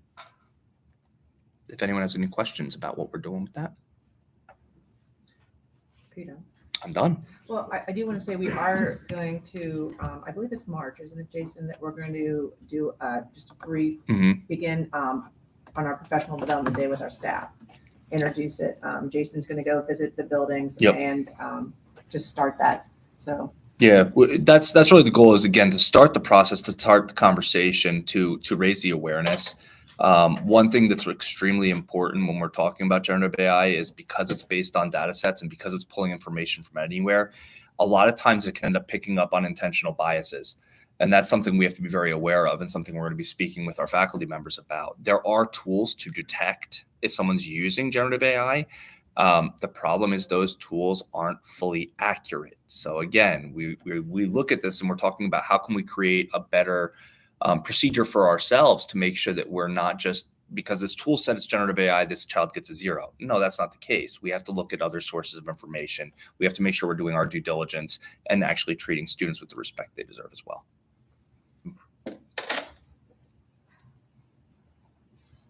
Do you go to some kind of training for this? I mean, yes and no. It's a little bit all over the place. I've attended quite a few webinars. I did attend actually a PSBA. There was actually a presentation there as well. It depends on which ones you go to as to what you're hearing. Best practices right now are to really make sure that, we accept that it's there. We understand that students are using it. Again, it's how are we going to make sure that they're citing it properly? Again, it's not plagiarism if they use it, but they shouldn't also use that and say this is their own original work, because it's not, right? So it's a footnote or whatever stating. Exactly. MLA has a way to cite it. APA has a way to cite it. So there's different ways at this point that you can reference it and say, yes, something was used, but you should also claim it to what extent. And we should have our teachers in their rubrics say, to what extent are you allowed to use AI on this assignment? So there's a very clear expectation from our students as they're actually doing this work. So this is all part of what we're working on. Yeah. in almost every conference we're attending, there are AI sessions. And so we are, Bernie, John, and I are taking a group of teachers to Hershey in December to the SAS conference. And there, I saw that they have AI sessions there. Yep. So are students using this now? Yes. Yes. Oh, yeah. 100%. And I can tell you, like, you know, I have children in college, and it's a big issue on college campuses. So we have to make sure our kids know the right way to use this so they don't get in trouble. And how are we going to teach them the right way to use it? The most important thing is to make sure that they understand to what level using AI is going to be considered your own independent work. And it only starts at a certain age. Yes. All students are not allowed to use AI. No. So even with right now, we're looking at, Google Gemini and some of these other platforms, and Google Gemini is not going to be allowed to be used by students underneath the age of 13 years old. So they're even putting in parameters saying, and that aligns with our philosophy of like, hey, you have to be able to identify if you're doing work correctly before you start using a tool that's telling you whether or not you're using it correctly, right? Again, the idea of training them that original thought. Right now, the problem is just like your cell phone, just like the internet in general, even though they don't have access to it on their Chromebooks, doesn't mean they don't have access to it on their phones, on their own personal computers. So when I say students are using it right now, they're using it through their own private accounts on their own private devices and then transferring the work over. I call it work, but transferring that information You're using it over. on your phones too now. If you do it and then saying it. Yeah. So for us, it's the idea of, again, we can control what we can control. We can control our own network. We can control our own devices, and we can try to provide them parameters and saying, hey, if you're going to do this, make sure you're using it the right way. So we approve this policy. Mhm. How do we train our students that this policy has now been approved? I mean, ultimately, it's going to be, oh, go ahead, Dr. Conrad. I was gonna say, so I mean, one of the discussions we had was, again, using ELA, because, we're talking about writing, original content and then modifying that content. So we had talked, actually just this week about, through ELA classes, in particular middle school, high school, to begin that conversation about, almost saying, how many of you have used AI, and let's talk about some pros and cons to guide them through that discussion. But then also saying to them that, yes, we do have a policy, and those expectations now are that you're not just punching in something as a search to create a 5-paragraph essay, that you're actually using your own original work. So with that being said, I think what we're also then trying to do is say, okay, so submit, almost that draft of the evolution of writing. So here's what, my thesis is, here's what my paragraphs look like. Then how we can use that, or how students can use that to then adjust maybe to have a hook or something that is attention getting, that's going to help them to better write. And so what we're trying to use it almost as a teaching tool to say that here's what your sentence is. And for anybody that's used AI, this is exactly what its purpose is if you're creating your own content. Here's what you just created. Here's an email. Here's how you can make it look better. And then you're starting to recognize that, okay, well, these are some things that I can do to tweak it. Maybe there's some language or adjectives that I can add. And that's ultimately where we want to educate kids, because the other part of it is to say that if we have samples of your writing, and now we're going to cross-reference it with and you could do this, write this on a 11th grade level, write this on a college level, and that student is reading at a 5th grade level in, let's say 7th grade, and yet they're writing on a Lexile score of 12th grade, and there's certainly some suspicion as to, did you really create this yourself? So I think that students need to be aware, as Jason said, and I like this analogy about the chainsaw, but it's that this tool is out there. I'm sure all of our students know it. I'm sure many of our staff know it as well.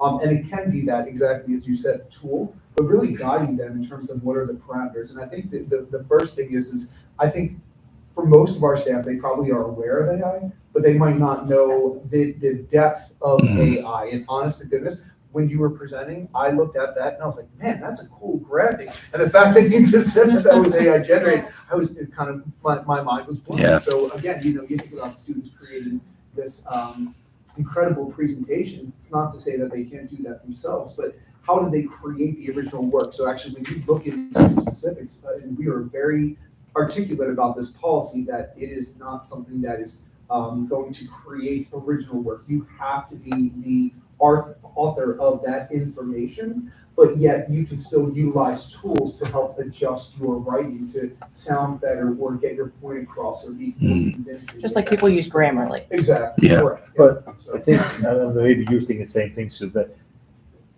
during my class, am I now going to be teaching this? Is that what you're talking about? So during my class, here's where we're going to talk about what you can do with AI. All right. So is the staff going to actually sit there and say to my class, look, this is the parameters that we have. These are certain ways you use AI. Yeah, correct. So, but are staff going to be, whatever you call it, taught how to do that and required to do that? And that's why we talked about. Because I mean, we keep saying it's out there, but maybe he Some knows it, don't know but she it. doesn't know it. Right, well, that's why, Yeah. again, the first step for us was to have the policies. That way we have a backbone for the conversations and for the direction that we're headed. The second step of that is to then have these trainings, and we're already having conversations with staff members right now about, some of their feedback related to, if this policy or once a policy goes into place, how can we ultimately use that? Again, we talked about a driver being ELA, so that way they see a lot of this work, but obviously educating all of the staff members through some of the department meetings that we said we would look to in the spring to say, hey, here's, some of the things, here's Jason's presentation on this, let's go through it as a department and have some discussion about it. Yeah. So there will be further discussion. It's not just a sit and get, it's a, how do we think it could help and hinder learning in social studies, in math, in science. So those are going to be content specific, not just at the high school, but also in the middle school as well. And we're gonna So pilot, we're gonna continue pilot to with have- some teachers and We stuff. just need to start the ball rolling for Right. having these conversations because we don't want to be too far behind. And then this thing is obviously already let loose and we're really not taking the time to properly educate, people and support our staff in helping them to utilize this tool. Right. So, yeah. The best example I can give to that is social media. We saw social media come, we knew it became popular, and as a system, as a society, we turned our back and said, we'll see what happens. And we saw what happened, right? We're still dealing with but for this, we know this is here and we need to get ahead of it. So I think through training, honestly, I think that training faculty is not going to be difficult in this at all, because once you see it and once you actually experience it and you understand its capabilities, it's very quick to kind of grasp onto and also see the potential of it. It's really going to come down to teachers being very deliberate. And again, when you read the policies proposed, being deliberate with their students is to telling them, this is the level that you can use it for this assignment. And if you have questions about that, let me know, because I think that even that amount, the students are going to pick it up quick as well. Yeah. Probably more of the faster than 11, but sure. Yes. Professionals, because I know I'd have a heck of a time. No, I can do it. I can do it anyway. Yeah. I should have 10 years or 15 years. So, I understand the policy, you need the policy first. Right. Yep. But I guess I would have liked to have seen back up to this. Like, what's the timeline Mhm. that you're going to train our teachers, Yeah. Have you had a committee of teachers, how they want to be taught on this? I don't know, I just We're gonna have so many pilot. questions We're that gonna ask a group of teachers to I pilot. just, Mhm. I just wish there was more than Yeah. just asking us to approve this. I wish there was a whole plan, is what I'm saying. Sure, But I- and that's something we can give you. I mean, we do actually have a timeline written we do. down, and steps on what that would look like. So absolutely, again, for this separate presentation, it was really centric on why the policy is important and what it is, not necessarily the plan to implement. And the remainder for this year it's experimental. It's not going to the students this year. Let's be clear about this. So as we're talking about this policy in our implementation plan, this is strictly for, a small pilot group to understand what the capabilities are and start getting our faculty familiar with it. Possibly expanding that within our faculty ranks by the end of this year, but not doing any kind of large rollout until the beginning of next school year. So just to kind of, give you a brief timeline, if you will. That's what I'd like to see. Sure. It's something to see that the board's also requesting that additional information to be presented before the second adoption and approval. So our team can work on that information, maybe we can even add to this slide, because I think it's going to be informative to the staff so they understand, okay, what does this timeline look like? I mean, I think. What are we asking, Right. we approve this, what are we actually asking the staff to do? I think for us, right, now in year one, becomes the This year's its capabilities, one. Yeah. harnessing its power, but at the same time, as Jason said, so it's going to even evolve over the next 3 years. Because I think if you look at your volume of people that use ChatGPT, Gemini, or Apple AI, it's for all of us. It utilized it probably 700% more than you did 1 or 2 years ago. So the technology is there. It's just a matter of us having that plan laid out, so that way you can start having the discussions and then you harnessing the capabilities that, to the good. Yeah. And we do have a plan. We can't remember if it's the February 14th or the March. 19th. Yep.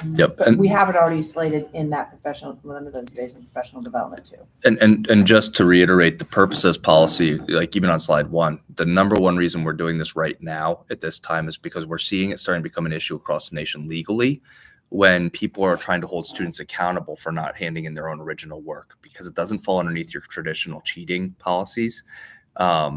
Teachers that hold students accountable for using generative AI, if there's nothing in your policy saying they can't use it, they're getting themselves in trouble. So we want to make sure there's something in there right away, so we have something that we can sit back on and say, yeah, you didn't do original work. We know it was generative AI, and we're going to hold you accountable for it. We need to have something in place. No, I don't see it's any different than involved in the internet. Yeah, right. A long time ago. So I'm sure these conversations were being had 20 some years ago. The teachers in here might know about that. I don't know, but we have to stay ahead of the times, right? And that's the only way we can be effective is to educate everybody on what the good proper use is. And I think it goes back to what you said, teaching the kids now how to use this powerful tool to help them and not to get them into trouble. Okay, moving on. Anything else under policy? No, that's it. Okay, superintendent's report. Okay. Education and curriculum. That's us. We have 2 and I'll have Bernie go first. It's up on the podium. Yep.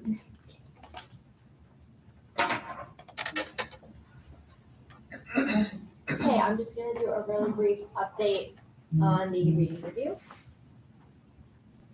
We started the review process last spring. If you recall, I was here doing a report. In the spring, we assessed the progress and determined that we wanted to continue in the fall, possibly add some options to the programs we were reviewing, which we did, and expand the committee.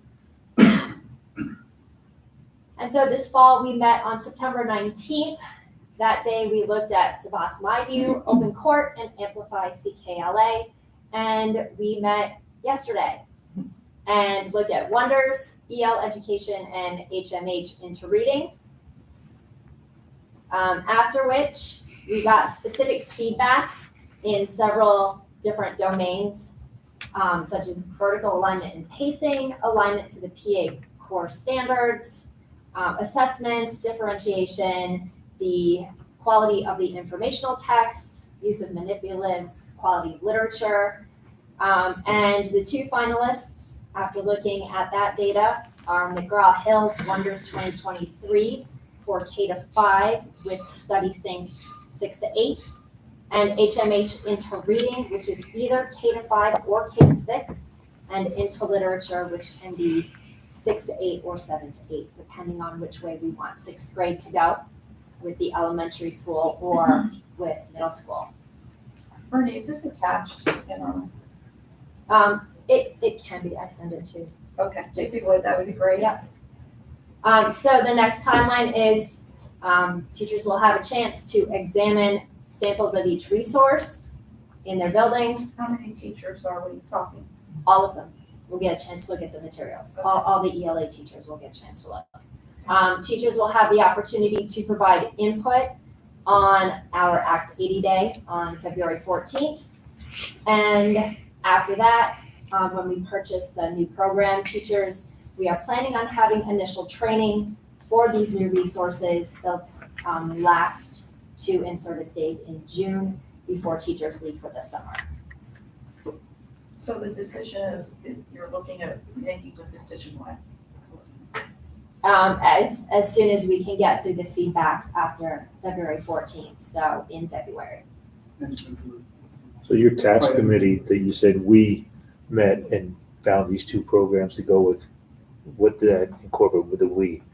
Like, who were the people that got together and said, okay, these are the 2 we want? There were there was a special ed teacher from PBE and from PDI. We had one of the ELD teachers, it was the one from PDI. We One had from a each teacher school or from just every one? grade level. One from each school or just one from? We just had One one. ESL She's also teacher. a reading Just one. specialist, so that's why we chose her. We had a teacher from every grade level, We had one of our special ed supervisors. I was there. We also had a reading professor. She's a doctorate in reading. She teaches in the reading specialist program at ESU and is also a PD parent who is on the committee. And this was the largest committee that they've ever had here when we went back. I can't say exactly on every committee, but it typically was a much smaller group that started this process, maybe 5 to 7. That's what I was And concerned we with. had, I think, 23 people on it. We had high school represented and middle school, because what we're finding is, and we've had these days, which is the first they've had since I've been at Pleasant Valley, where we brought K to 6 together and then 7 to 12 departments the first time. And then the second day we did K to 5 and let 6th grade stay with 6 to 12. And honestly, they said we and they even said it today in our SAC meeting, we really don't know what they do in the other buildings. And that is a problem. Right. So for like any program like ELA, we need to understand what's going on from K to 12. And I firmly believe we need a program that is vertically aligned that we're all using. I think would help our teachers. And, everybody was able to provide feedback. They had to look at it as here is what our standards say at each grade level. Provide feedback, how that works with each of the series. And then I know Bernie's compile that, and then we're going to share it back out with the whole committee so they all can see all the key feedback. It's not like we're not going to share it. It's, what I mean. I just like it's a big group. Yeah. But I'll be in all honesty, Holly hasn't seen it yet because they met yesterday and she's been doing this all day. So, compiling, yeah. So, yeah. The two that have been, it's been narrowed down to these two. Yes. Are there districts in our area that are using either of these? East Stroudsburg uses East Stroudsburg HMH. uses HMH 3 to 5. There are a couple that are a little farther out, like toward Bucks County, that uses HMH.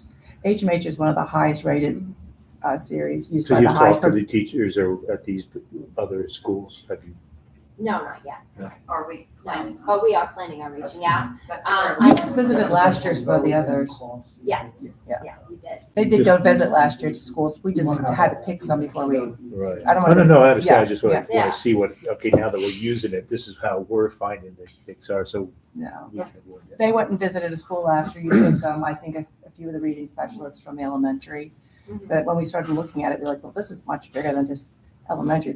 Everybody has to be involved. So it's a big process, and I think they seem to be working well together. So. Yes. Oh, and Bethlehem School District uses Wonders.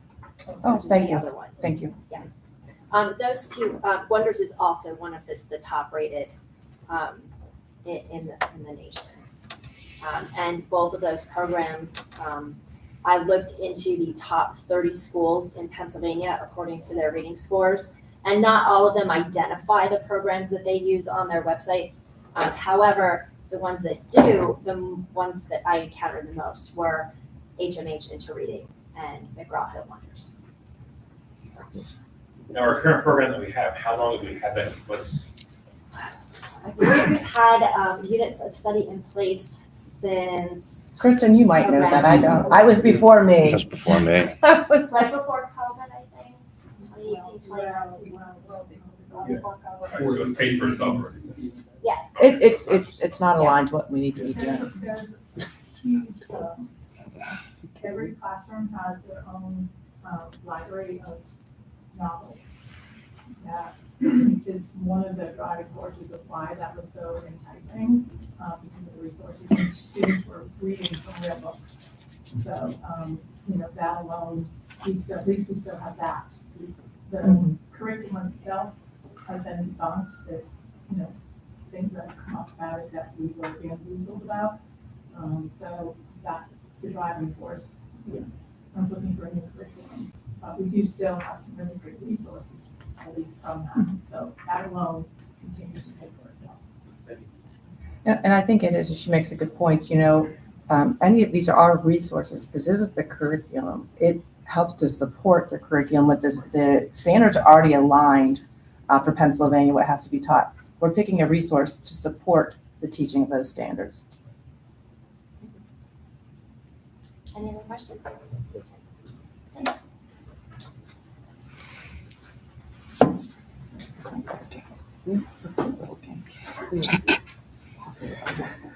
There's going to I know, I'm waiting.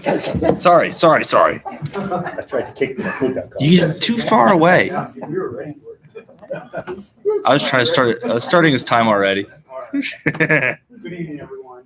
So I'm here to kind of just share some information on the Northwest Evaluation Association, which is a service here that provides assessment tools that measure student growth and inform instruction to teachers. Why we're looking at this here is because we are looking to increase the student academic performance. I really want to hone in on that. So what we are here, these tests are designed to target math, reading, language usage, and science.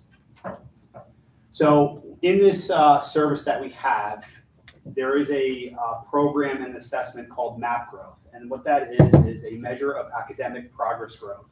And what it does is it is an adaptive test that essentially measures what students know and how they're going to grow in the subject of reading, math, language usage, and science.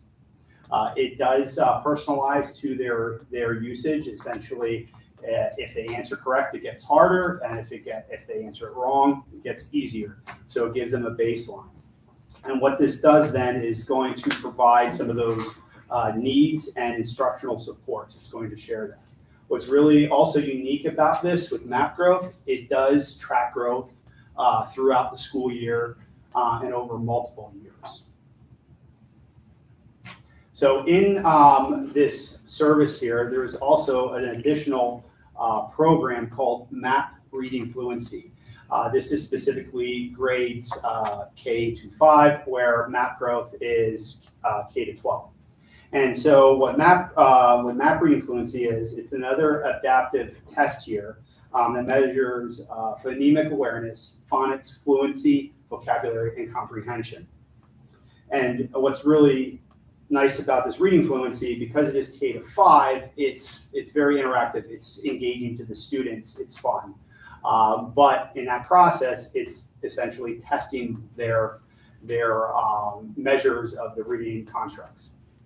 What's also unique about this is it allows for progress monitoring. It allows for screening at-risk students with dyslexia as well. And you can benchmark, 3 times a year, and you can do those progress monitoring, whatever that student needs based on the data that's provided. So speaking with, as Dr. Conrad and Jason has shared with AI, MAP Reading Fluency is also with a coach. And what do I mean by a coach? It is AI driven. It has AI driven technology in there. So this is an addition to that actual reading fluency using AI, where the students will be able to speak into the computer, and it will analyze what that student is saying, and it will essentially tutor that student if there needs to be certain corrections. It will also create a personalized pathway to help increase that fluency, oral fluency, for that student speaking on just a live basis right there. So what we currently have, we have a ton of assessments. We have essentially a lot of data management through Acadience, through STAR, through Renaissance, in ELA, in math, we have the CDTs, we have ALEKS, we have iReady, and in science, we use the CDTs. So we have all of these different platforms that house data for our students, and they all essentially will provide assessments that are specific to their programs. Whereas the NWA is a norm and also standard-based assessment that is adaptive, which takes out all of the other programs and other companies that create design for just there. And so what we see here is, why is it really important? And the big thing here is it streamlines data management that is consistent information to support every student. It doesn't matter if they're working on, below, or above grade level. It's going to be able to provide that consistent data that any teacher in any discipline can actually see and use. It measures achievement and growth. of students' age or grade that are aligned with the PA standards.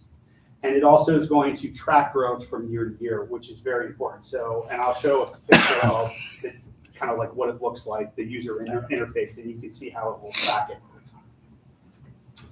Some of the benefits there, it's student-centered, meaning that it's focused on individual growth and progress that identifies their strength, weakness, allowing teachers to tailor their instruction to what those students need.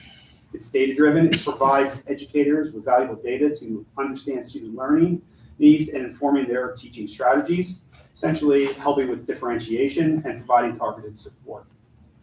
It's also collaborative. What do I mean by that? Teachers, students, and parents are able to utilize clear and accessible data, providing that fosters open communication for that academic progress.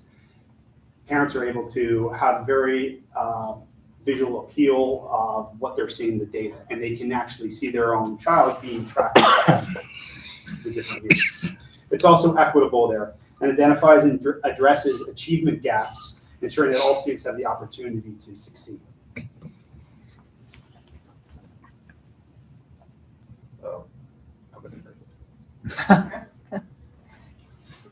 There we go. Sorry, I went there. So this is what the student profile would look like, and the teachers can access it. It's kind of hard to it's a little fuzzy, but a couple things that are unique with this is it allows you to compare those achievement and growth over time, as I've said, and you can see this right here. This is where it is tracking over the years that is provided. It would be obviously your beginning, end of year, beginning, middle, and end of year data over essentially 2.5 years there, starting into the next year, and it also projects it out where that student would be. It provides if they are on track with SATs or ACTs, so you can get that data. It also provides areas of, in this area here, of instructional areas that that student may need supported. So that it will, because it's aligned with the PA standards, it will show you where those those gaps are and a way for a teacher to reinforce some of those content areas and specific provide strategies, things like that. Before you go though, I do want to say that the one nice thing I think when we talk to teachers and they say they're overwhelmed, they go here, it gives them everything across the top, their ELA, their math, and their science. It's all right there. Too often, I think, and as you can see, the data warehouses are housed in different locations. You can log on and go here and back over here. So again, trying to streamline some of this.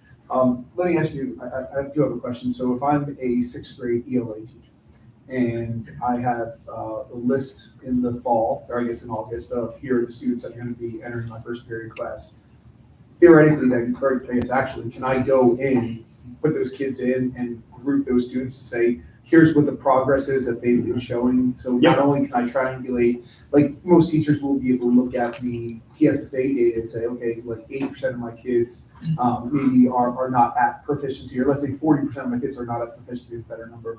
60% are, but then I can use that data, compare it with this data, and now I kind of have a better vision. It will group them. It groups them for you. It groups them for. It will tell you what students need to do it. Yep. And on my next slide, and you mentioned about the PSSA. So what's obviously the next big piece here is, well, actually 2 slides, is the integration with PowerSchool. And that's important because we use Performance Matters with PowerSchool, and we essentially data dump our PSSAs that come from the state and the Keystone. Mm-hmm. So they actually, the API works together and it links everything, which is really cool. I'll show you a picture of that as well. Kind of. So It's a lot. the big thing is how would we roll this out, right? We always want to make sure that we're providing support to our teachers, make sure they know how to use it. So a 3x3 plan here, obviously really focusing on the fall, winter, and spring, and the fall and summer. However, we're looking here with actually starting on March 19th. Right? We have looking at slating a 4-hour session here to introduce it, and 3 hours. Sorry, 3 hour. 3-hour session. I was thinking something else, but and then we'll then follow up in the fall there. and they will get to kind of just dabble with it first, and then they'll be starting to roll into the actual data, obviously in the fall, in the winter, and then come around January or so, they'll then take that data that they gave the original benchmark in the middle of the year, and then look at how to design some of those strategies to help those students grow and look at the data and analyze it. So that's kind of what we have mapped out with the professional development. And then, as I said briefly here, is the integration with the API with PowerSchool and WEA, which is, I think, a pretty unique piece here, because it really then provides, you can really compare the growth from PSSA's Keystone things, state assessments, any assessment that you put in. It is even assessments that are put in performance matters that teachers, put in there if they're aligned with the state standards, which they should be. So those would be obviously linked in, connected up. You can also then compare the scores based on attendance, behavior, demographic information, and you can really pinpoint supports that are needed for those students that have low attendance rates, that have behavioral issues, and kind of connect all those dots. That's it. Can you attach that? Yes, sorry. This was using Canva, so. Yeah. I'll have to do that, so. So, I have a question, like, you are expected teachers are going to teach a lesson, and then the kids are going to take the test on this, or how's this? No, this is independent of the curriculum, and that's why we like this. So, It's what gonna- I'm saying, so, like, when is this happening? What is the teacher doing when this is happening? Is this something they're going to be in there with their So I've firsthand experience with this as a high school principal, years ago, and obviously it's evolved since then, but essentially what happens is this. The students, and looking at our calendar next year, we're starting to develop professional development days after students essentially would take the assessment on the computer, and it would take about 45, 50 minutes.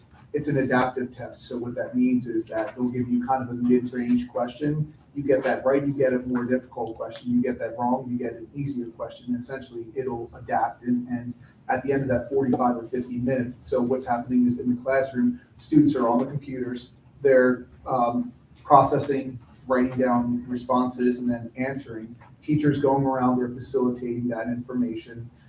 Sometimes I believe they probably have safeguards in there where if you're sitting idle for a certain period of time, it kind of lets that teacher know, hey, check in with the student.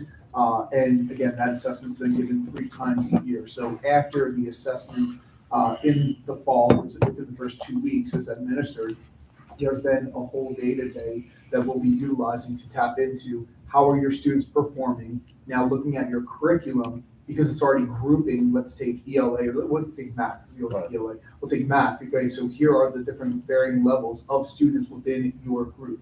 It breaks it down, and now when we're talking about differentiated instruction, we're saying that when we get into the small group section or that independent practice, you might be pulling these 4 students who are struggling over here to give them some of that additional support, and it drills down even to the specific standards that they might not be hitting. And then also, as you look at the progress from the fall to the winter, and you're seeing growth, you can also still triangulate that data to say, this is what that growth would look like if you were to administer the PSSAs or the Keystones. I believe it also triangulates to SAT and ACT. It does. So it's predictive in that, does this elicit a 20 on the ACT or a 900 or 1,000, 1,200, let's say, on your SAT.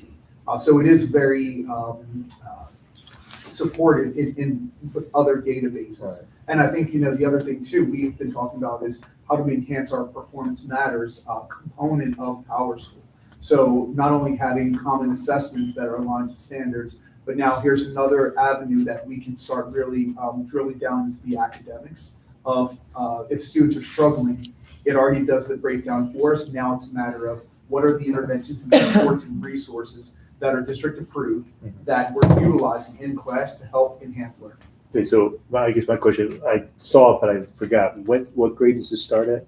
So it runs through kindergarten to 12th grade. Okay, so but 45 minutes is that gonna be broken, because any of us that have been in the elementary and taught Yeah, oh, yeah. kindergarten, 45 So it minutes, can be like- given over, if they It can need, be if a paused, kid, yeah. yeah. Like 20 minutes, maybe 20 minutes. I mean, I had kindergarten for to get 30 rolling minutes, now. you know? It's like- When I'm Yeah, saying that, kindergarten. that time is again, my experience as a high school Right. principal, but yes. Well, that's what I was kind of Absolutely, thinking, yeah. I just No, want you to can- make sure that you You're wouldn't right. expect them to You sit can there. toggle it, you can hit pause, you can do it over a few days. Okay. So that way we're not inundating. And as everyone knows, I mean, obviously, anytime that our staff and our students are doing something new, it by the time that they do it the first time in the fall of next Oh, yeah. year, to then the winter, there's gonna be substantial growth, even in terms of how they assess. And I can attest to this, there were kids that, as sometimes computer-based systems are, click, kids done in 5 minutes. It actually will allow that teacher, I'm sure it still does. Yep. 10 years Flags ago. It will allow them to actually reset it, unlock it, and say, okay, now you're gonna take this again. Correct. So, and that's the nice part about it, is that not everyone's giving the same question at the same time. It's adapting to, that student, so that way they can build up some confidence in answering some questions. And for our teachers, everything's in one place. They don't have to go to. Oh, no, I think it's Yeah. great. I was just like, I know you talk about the training in March, but what about when you have new teachers that come in, or you have a long-term subcommittee? How are they going to be trained? So there's to- actually a database online as well that's part of, the whole service that they have that has online videos, and stuff like that goes through that whole process. Right, because like you said, if you Yep, have a yep, long-term it's, yeah, subcommittee, that's, part of it, that they always have it up. I know that's a big thing we've been hearing with lesson plans. It's like, okay, if somebody comes in, how the heck are they gonna make sure we And get this? it's very mapped out, like when Sue asked about the timeline, like you do this training in March, we give the assessment the first 3 weeks of school, then we have a 2-hour, then we're having a professional development day, just what do we do next? So it's gonna Right. be like step by step by step. So the other assessments, STAR, the whatever else was up there, did they go away? Yes. So this will be the only tool being used. And we have this already? No, No, we And don't. what is the cost to it's about 200,000 for 3 years. purchase? But we're not, with the ELA program and with this is being all used, paying through Ready to Learn grant. Say that again. I'm We're using the sorry. grants to Yeah, pay for sorry. it. We're paying, whatever whatever But you ELA said for, something that I think you piggybacked the grant money. whatever ELA program we choose Okay, is that's what I chosen, thought I heard you say, but and this, okay. we will use grant money, so, That was already budgeted for 24-25. yeah, so, we'll do that, and then there would be the savings from all the other ones that we pay, but it's not an even, I mean, but it's, I think it's what we need. It's gonna tell us where our kids are compared to the other kids across the state of Pennsylvania, and across the United States. It's gonna say, here's where you are, and where you're. We gotta tell you what you James, need you too. used it. That's the other thing. AI. Are other districts in our area using it? Have you gone and seen it? Have you? I've been online playing with, like I did the map reading fluency, actually I was doing that today, it's like a little green inchworm, it's actually pretty, it's pretty fun, it's pretty I was entertaining, it talks back and stuff like that, so definitely something for. Not calculus, just a little green worm. I just want to know what grade level you tested at. I expected you to be doctor, we're doing the green worm, not the calculus. Yeah, so it's, They did tell us that they'll give us because we were on the webinar, remember, they said Yeah. that they would actually provide us with a list of school districts. And again, similar vetting process. Let's talk about the experience, and again, the questions that we have for, their AP assistant students, for principals, for curriculum leaders would just be, what was the implementation timeline like? Were there a lot of questions? What were the resources like? The videos help? Things of that nature, because we want to make sure that we're setting our staff up for success, and again, make sure that students feel comfortable when they have this opportunity to take the fall. Yeah, and I've never used it personally, but I know it's one of the most used tools out there. Like I've heard, like everybody talks about NWEA. My district where I came, but they couldn't afford I it. think it was Central Bucks, I think, that was one that. That's right. Yeah, Those that ones. was- But we'll get a list. So we just want to show what we were then working on. Question. With PD moving to digital testing, have we mapped out our plan and how we're gonna get there? Yes, we are doing the winter keystones at the high school, the retesters. We're doing those online. And then in the spring, we are doing grades 3, 5, 8, and biology at the high school. Those grades will be doing online because we want to see if our system can hold it. And we are going to do a test with our next STAR assessment and have every student in the district take it at the same time.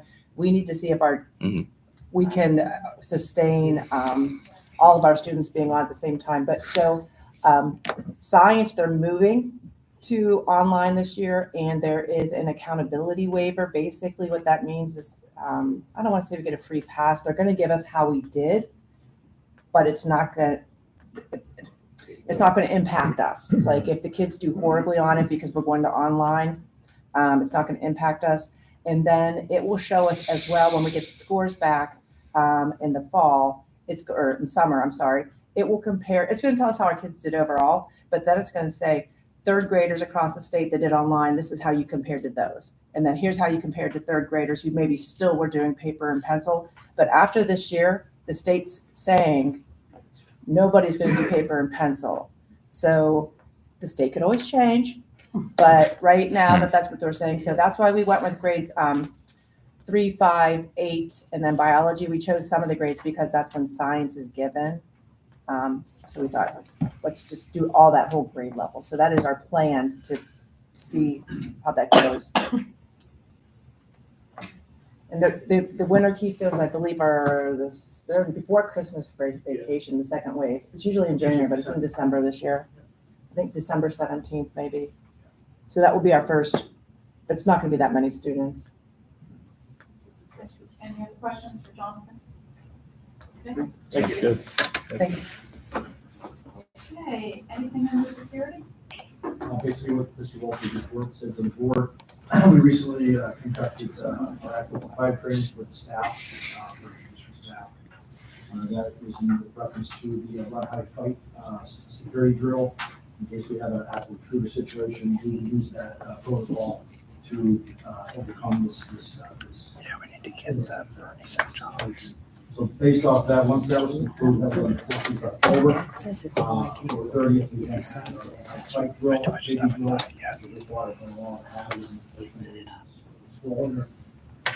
that was for staff and students. That is basically, they're showing a video, a 10-minute video in classes. It shows them the 3 components of the drill and how these components can be utilized to survive these type of situations. And then once they're done with the video, they move right into the drill itself, and this year they did the hide portion of it, and then they had a discussion about the run and the fight portion of it.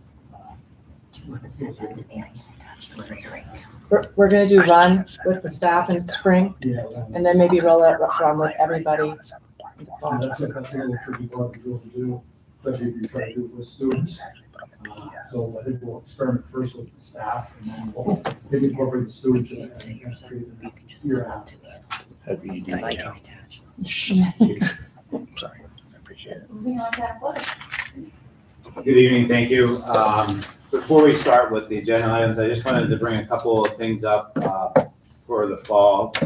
As I was doing my arbiter checks for winter, we had 434 student athletes from grades 7 through 12 sign up for the fall.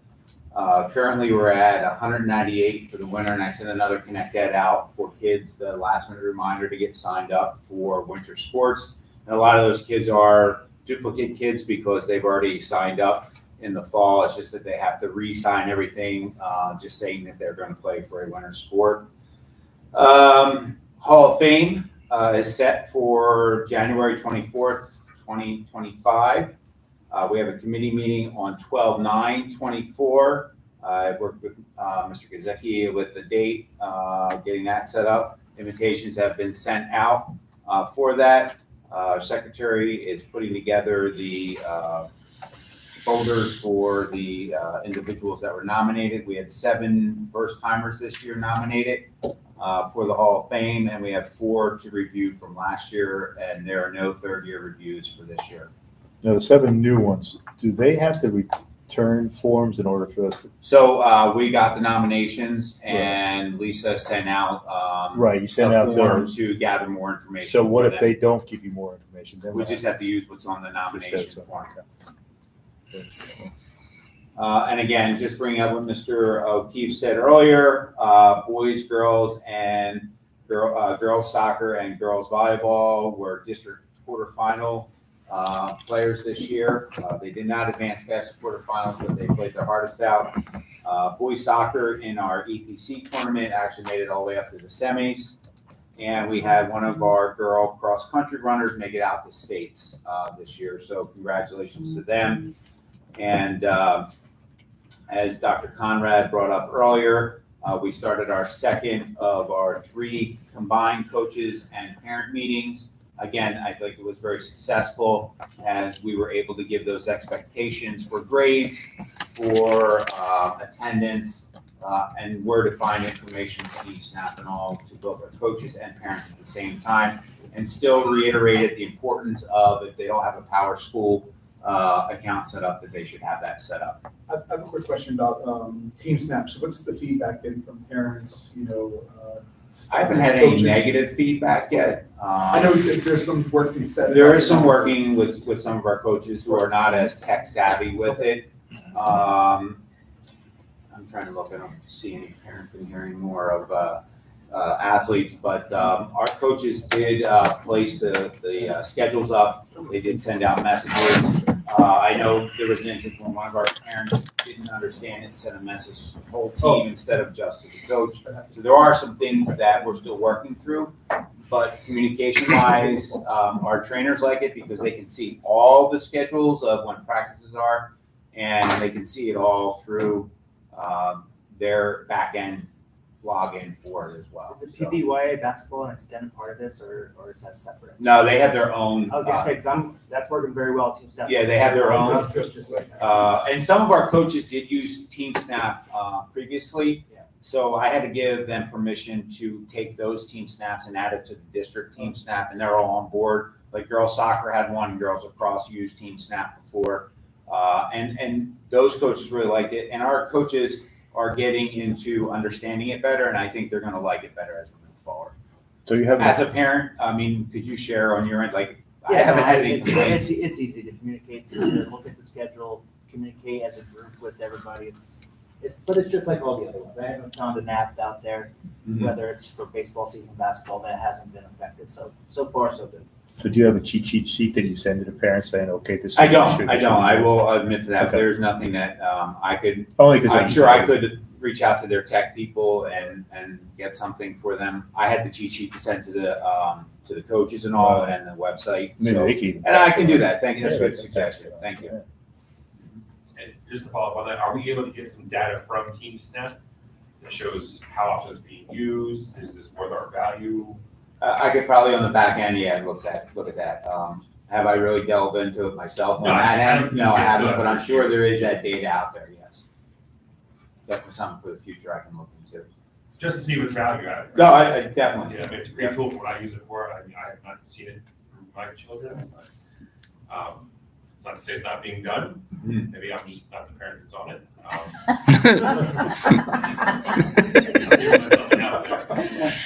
But yeah, I think, just see what's value added. You're like hashtagging now. Whatever we have to do,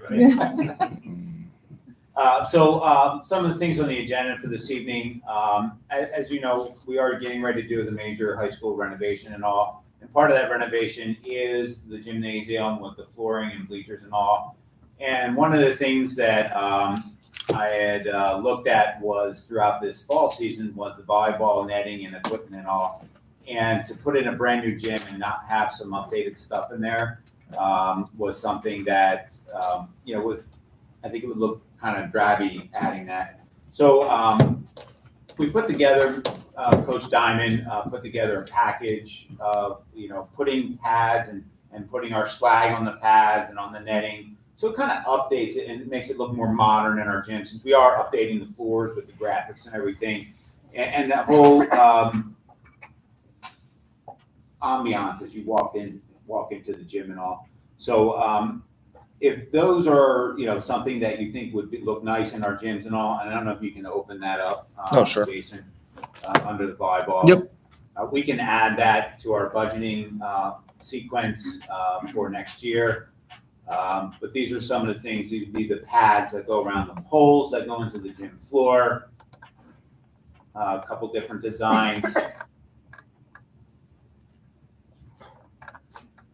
And then on the net, it would be monogrammed with Pleasant Valley, with the bear and all that as well. And that would be the whole kit. It's around $6,000 for the entire kit for the netting system. That's with the antennas and everything. For one set. For one set, yes. And again, this is just one place. You know, we could get bids from other places as well. I just had my furnace replaced, which was about the same time I bought the net system, and went from 6,000 to I just paid 12,000. So when I look at this, when I pay 2,000 for a full set of a volleyball, I'm looking at this like 6,700. Wow, that's quite a jump. Just some of the questions I have is, like, I see your adaptive sleeves. You're talking about only one net system, and currently we would still use the older ones for the other ones. Just hear me out. I'm talking about the diameters. Okay, you're talking a carbon is a different diameter We'd have to have sleeves. than fresh the sleeves. aluminum, and there's also a metal one. So I would make sure before you go adding anything in there, you want to make sure that the floor is going to handle all three, or check with the phys ed department. Sure. We also, at the time when we needed sleeves, we had operations go out and put some metal pipe, and they cut it and put this metal pipe in as a sleeve, and we didn't pay anything for it. I mean, it's just scrap they had there.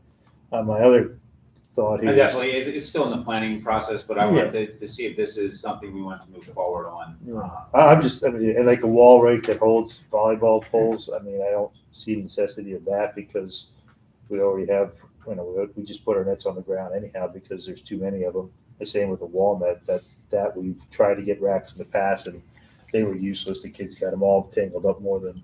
So I mean, just little things here I would knock out. I mean, that's just. But that's just. But again, I know it looks really nice. I mean, it would make our gym look sharp. And I've seen that was the Nazareth thought. does this. Nazareth have done this. I see. Most of the and schools it are looks moving great. towards it. Yes. I just like the other two agenda items that are on the list. Right. No, Schools are moving it's towards. definitely these types of classy. things. Definitely One thing we classy. learned is that if you want one way to be a year, it's going to be $3,000 more than what it was this year. So Right. we just have to be mindful of that. And again, Right. I think to your point, Jim, when we're redoing the flooring and It'll the show. gym, it might be time that's worth investing now to get longevity. Oh, definitely. But I think it'd be a nice investment. Just make sure that the floor fits the other because you need more than one net. Yeah, right. Because then it uses different nets too, because they don't use. They're not Yeah, they allowed wouldn't to use them. them. We'd have to. No. store So it that that's, way. I yeah, agree. so make sure we got that. Next agenda item, and So this you're was, just, Jim, I'm sorry to sorry. interrupt. So I'm you're sorry. just asking if we're okay. moving forward with getting better, getting more prices and all that. Okay. Yep. Mhm. We're okay. The second one is our digital scoreboard. Found out over the last couple of weeks that the 5 other schools in Monroe County are moving towards digital scoreboards.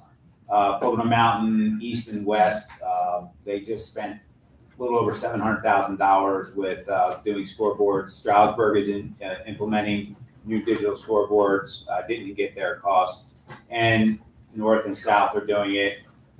We, District 11, partnered up with Digital Scoreboards, and they allowed us to use a demo one on a trailer. I don't know if any of you saw that at any of the games that I was able to get it. We had it at Powder Puff, we had it at Mentor Night. We were able to put things up and all.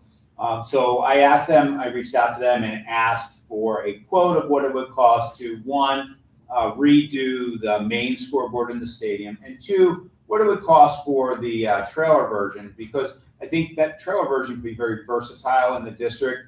It could be hauled over to PVE if they're doing a special event over there, and they could use it for their field days and all outside. Same with PBI over at the PV Middle School for youth, for their field days and all. The school is doing their play. We have a marquee that we can put out by the front of the school that it could put up information about the play and all.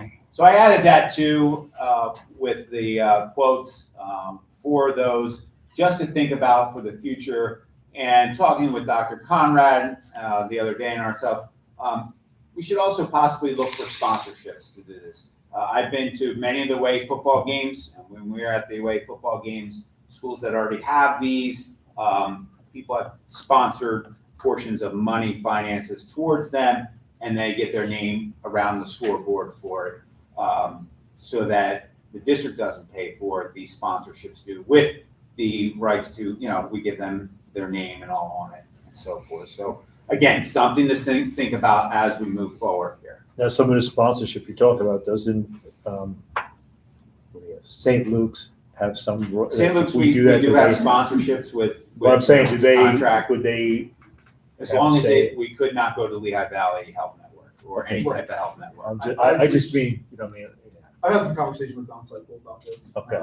And I think, the other avenue we're looking at is, Tammy and I talked about. I mean, if they want to work the whole thing for it, then I'll. Yeah. But I mean, otherwise. I think you think about the big businesses that that we do business with. So for example, The renovation dollars that people. we have through our banks, right, is one thing. The renovation with D. Huey and KCBA, we have had some discussions about getting support to do this, and I'm pretty confident that will come to fruition. But again, I don't have an agreement, an amount, but I think it's going to. I think it's just conversations that Dr. Conrad, Tammy, and myself need to have with some folks, the importance of it and how community-based it is too. I mean, in the summer, wouldn't it be cool to have, people come from the community, we get the movie license and we show a movie, an outside movie for the summer and bring the community together. Friday night lights under for football games and all. It's very versatile with upgrading this digital to a digital scoreboard. And you look at the digital being on the trailer itself, so you can. I got a quote for both, the standing one at our stadium and the one for the trailer. And again, we can look at sponsorships and see. Well, I'm just saying, where we because can if you're gonna get one, where are you gonna decide to put it? You're not gonna be able to use that one at the middle school when you have the soccer games over No, there. or and at again, the- I got the two quotes just because we had that on property, the one on the trailer, just so Right. people could see how much that cost. And of course, what that cost would be to do our football stadium one, so you can see the difference in cost. But there's also the versatility in both of them, really. And again, look at the sponsorships. If we can get the sponsorships for both, we're ahead. I think are we using it graduation? I did get the mobile digital board for graduation. The building principals know that they need to begin to build those slideshows of the graduating class to show them as they come down. So, yes.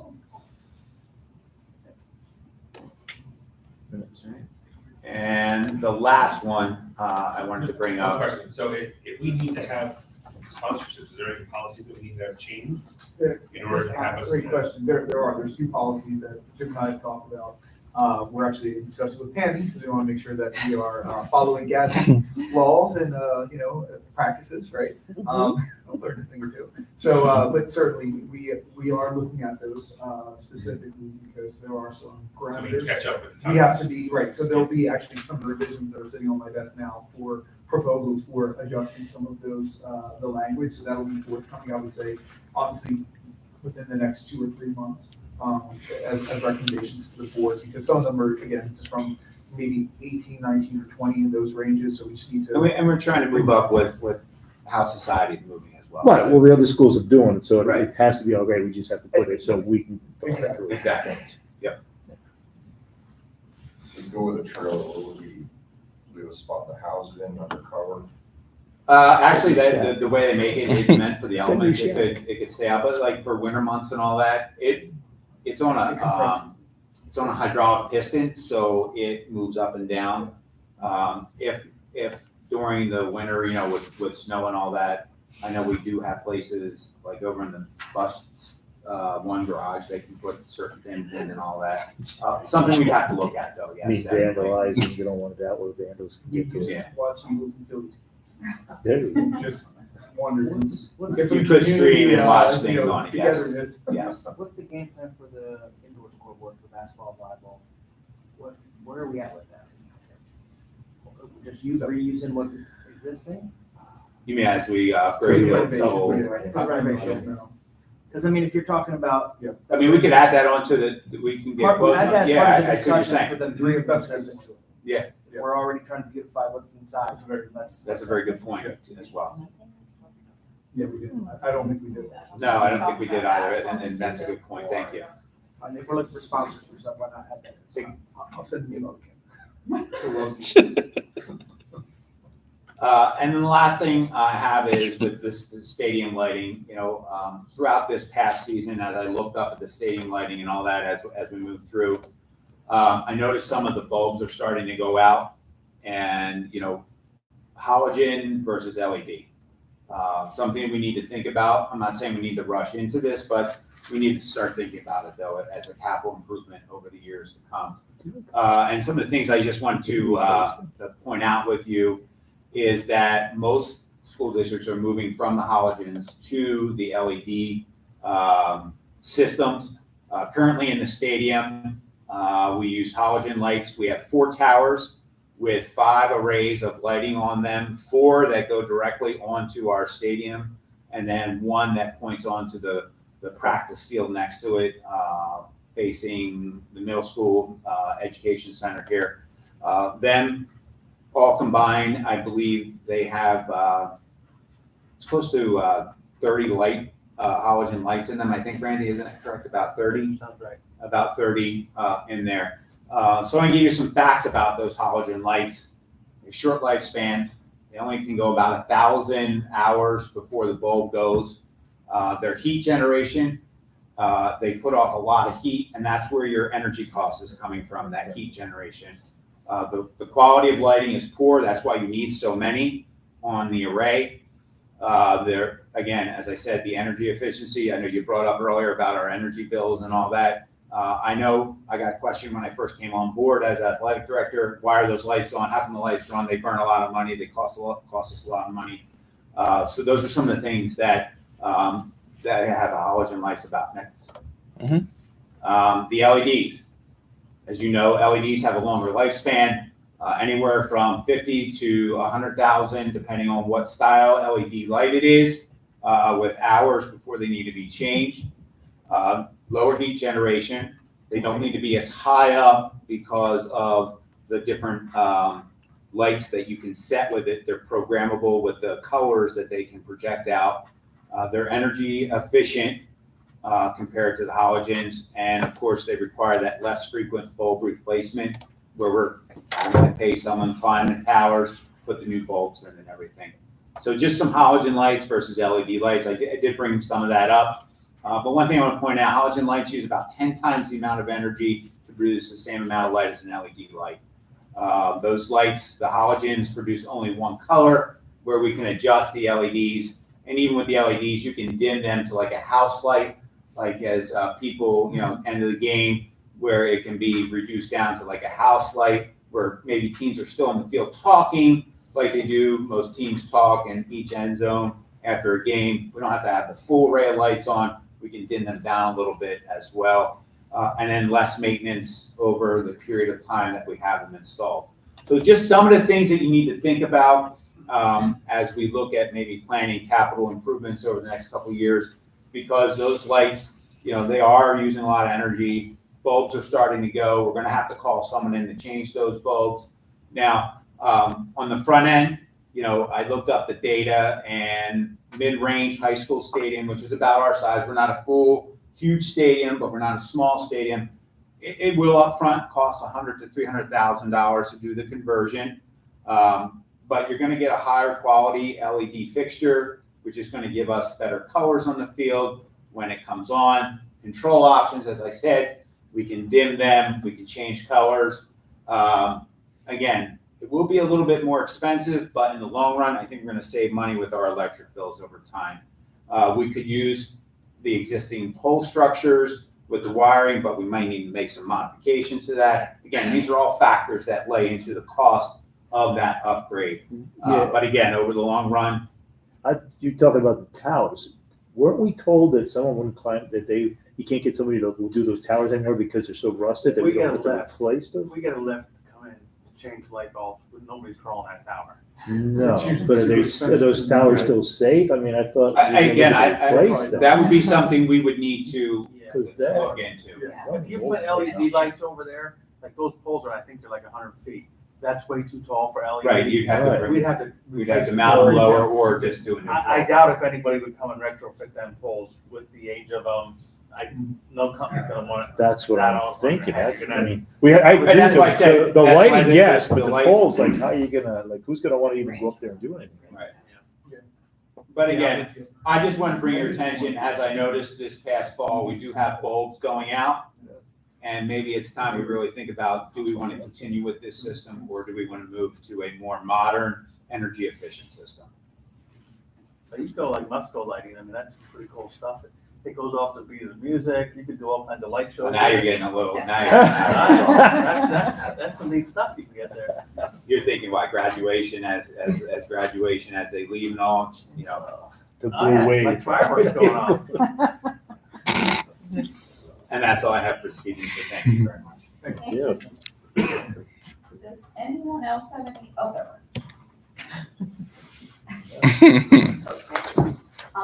Any public comment?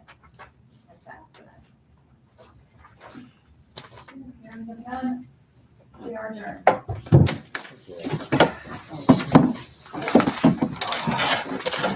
I think we should talk about those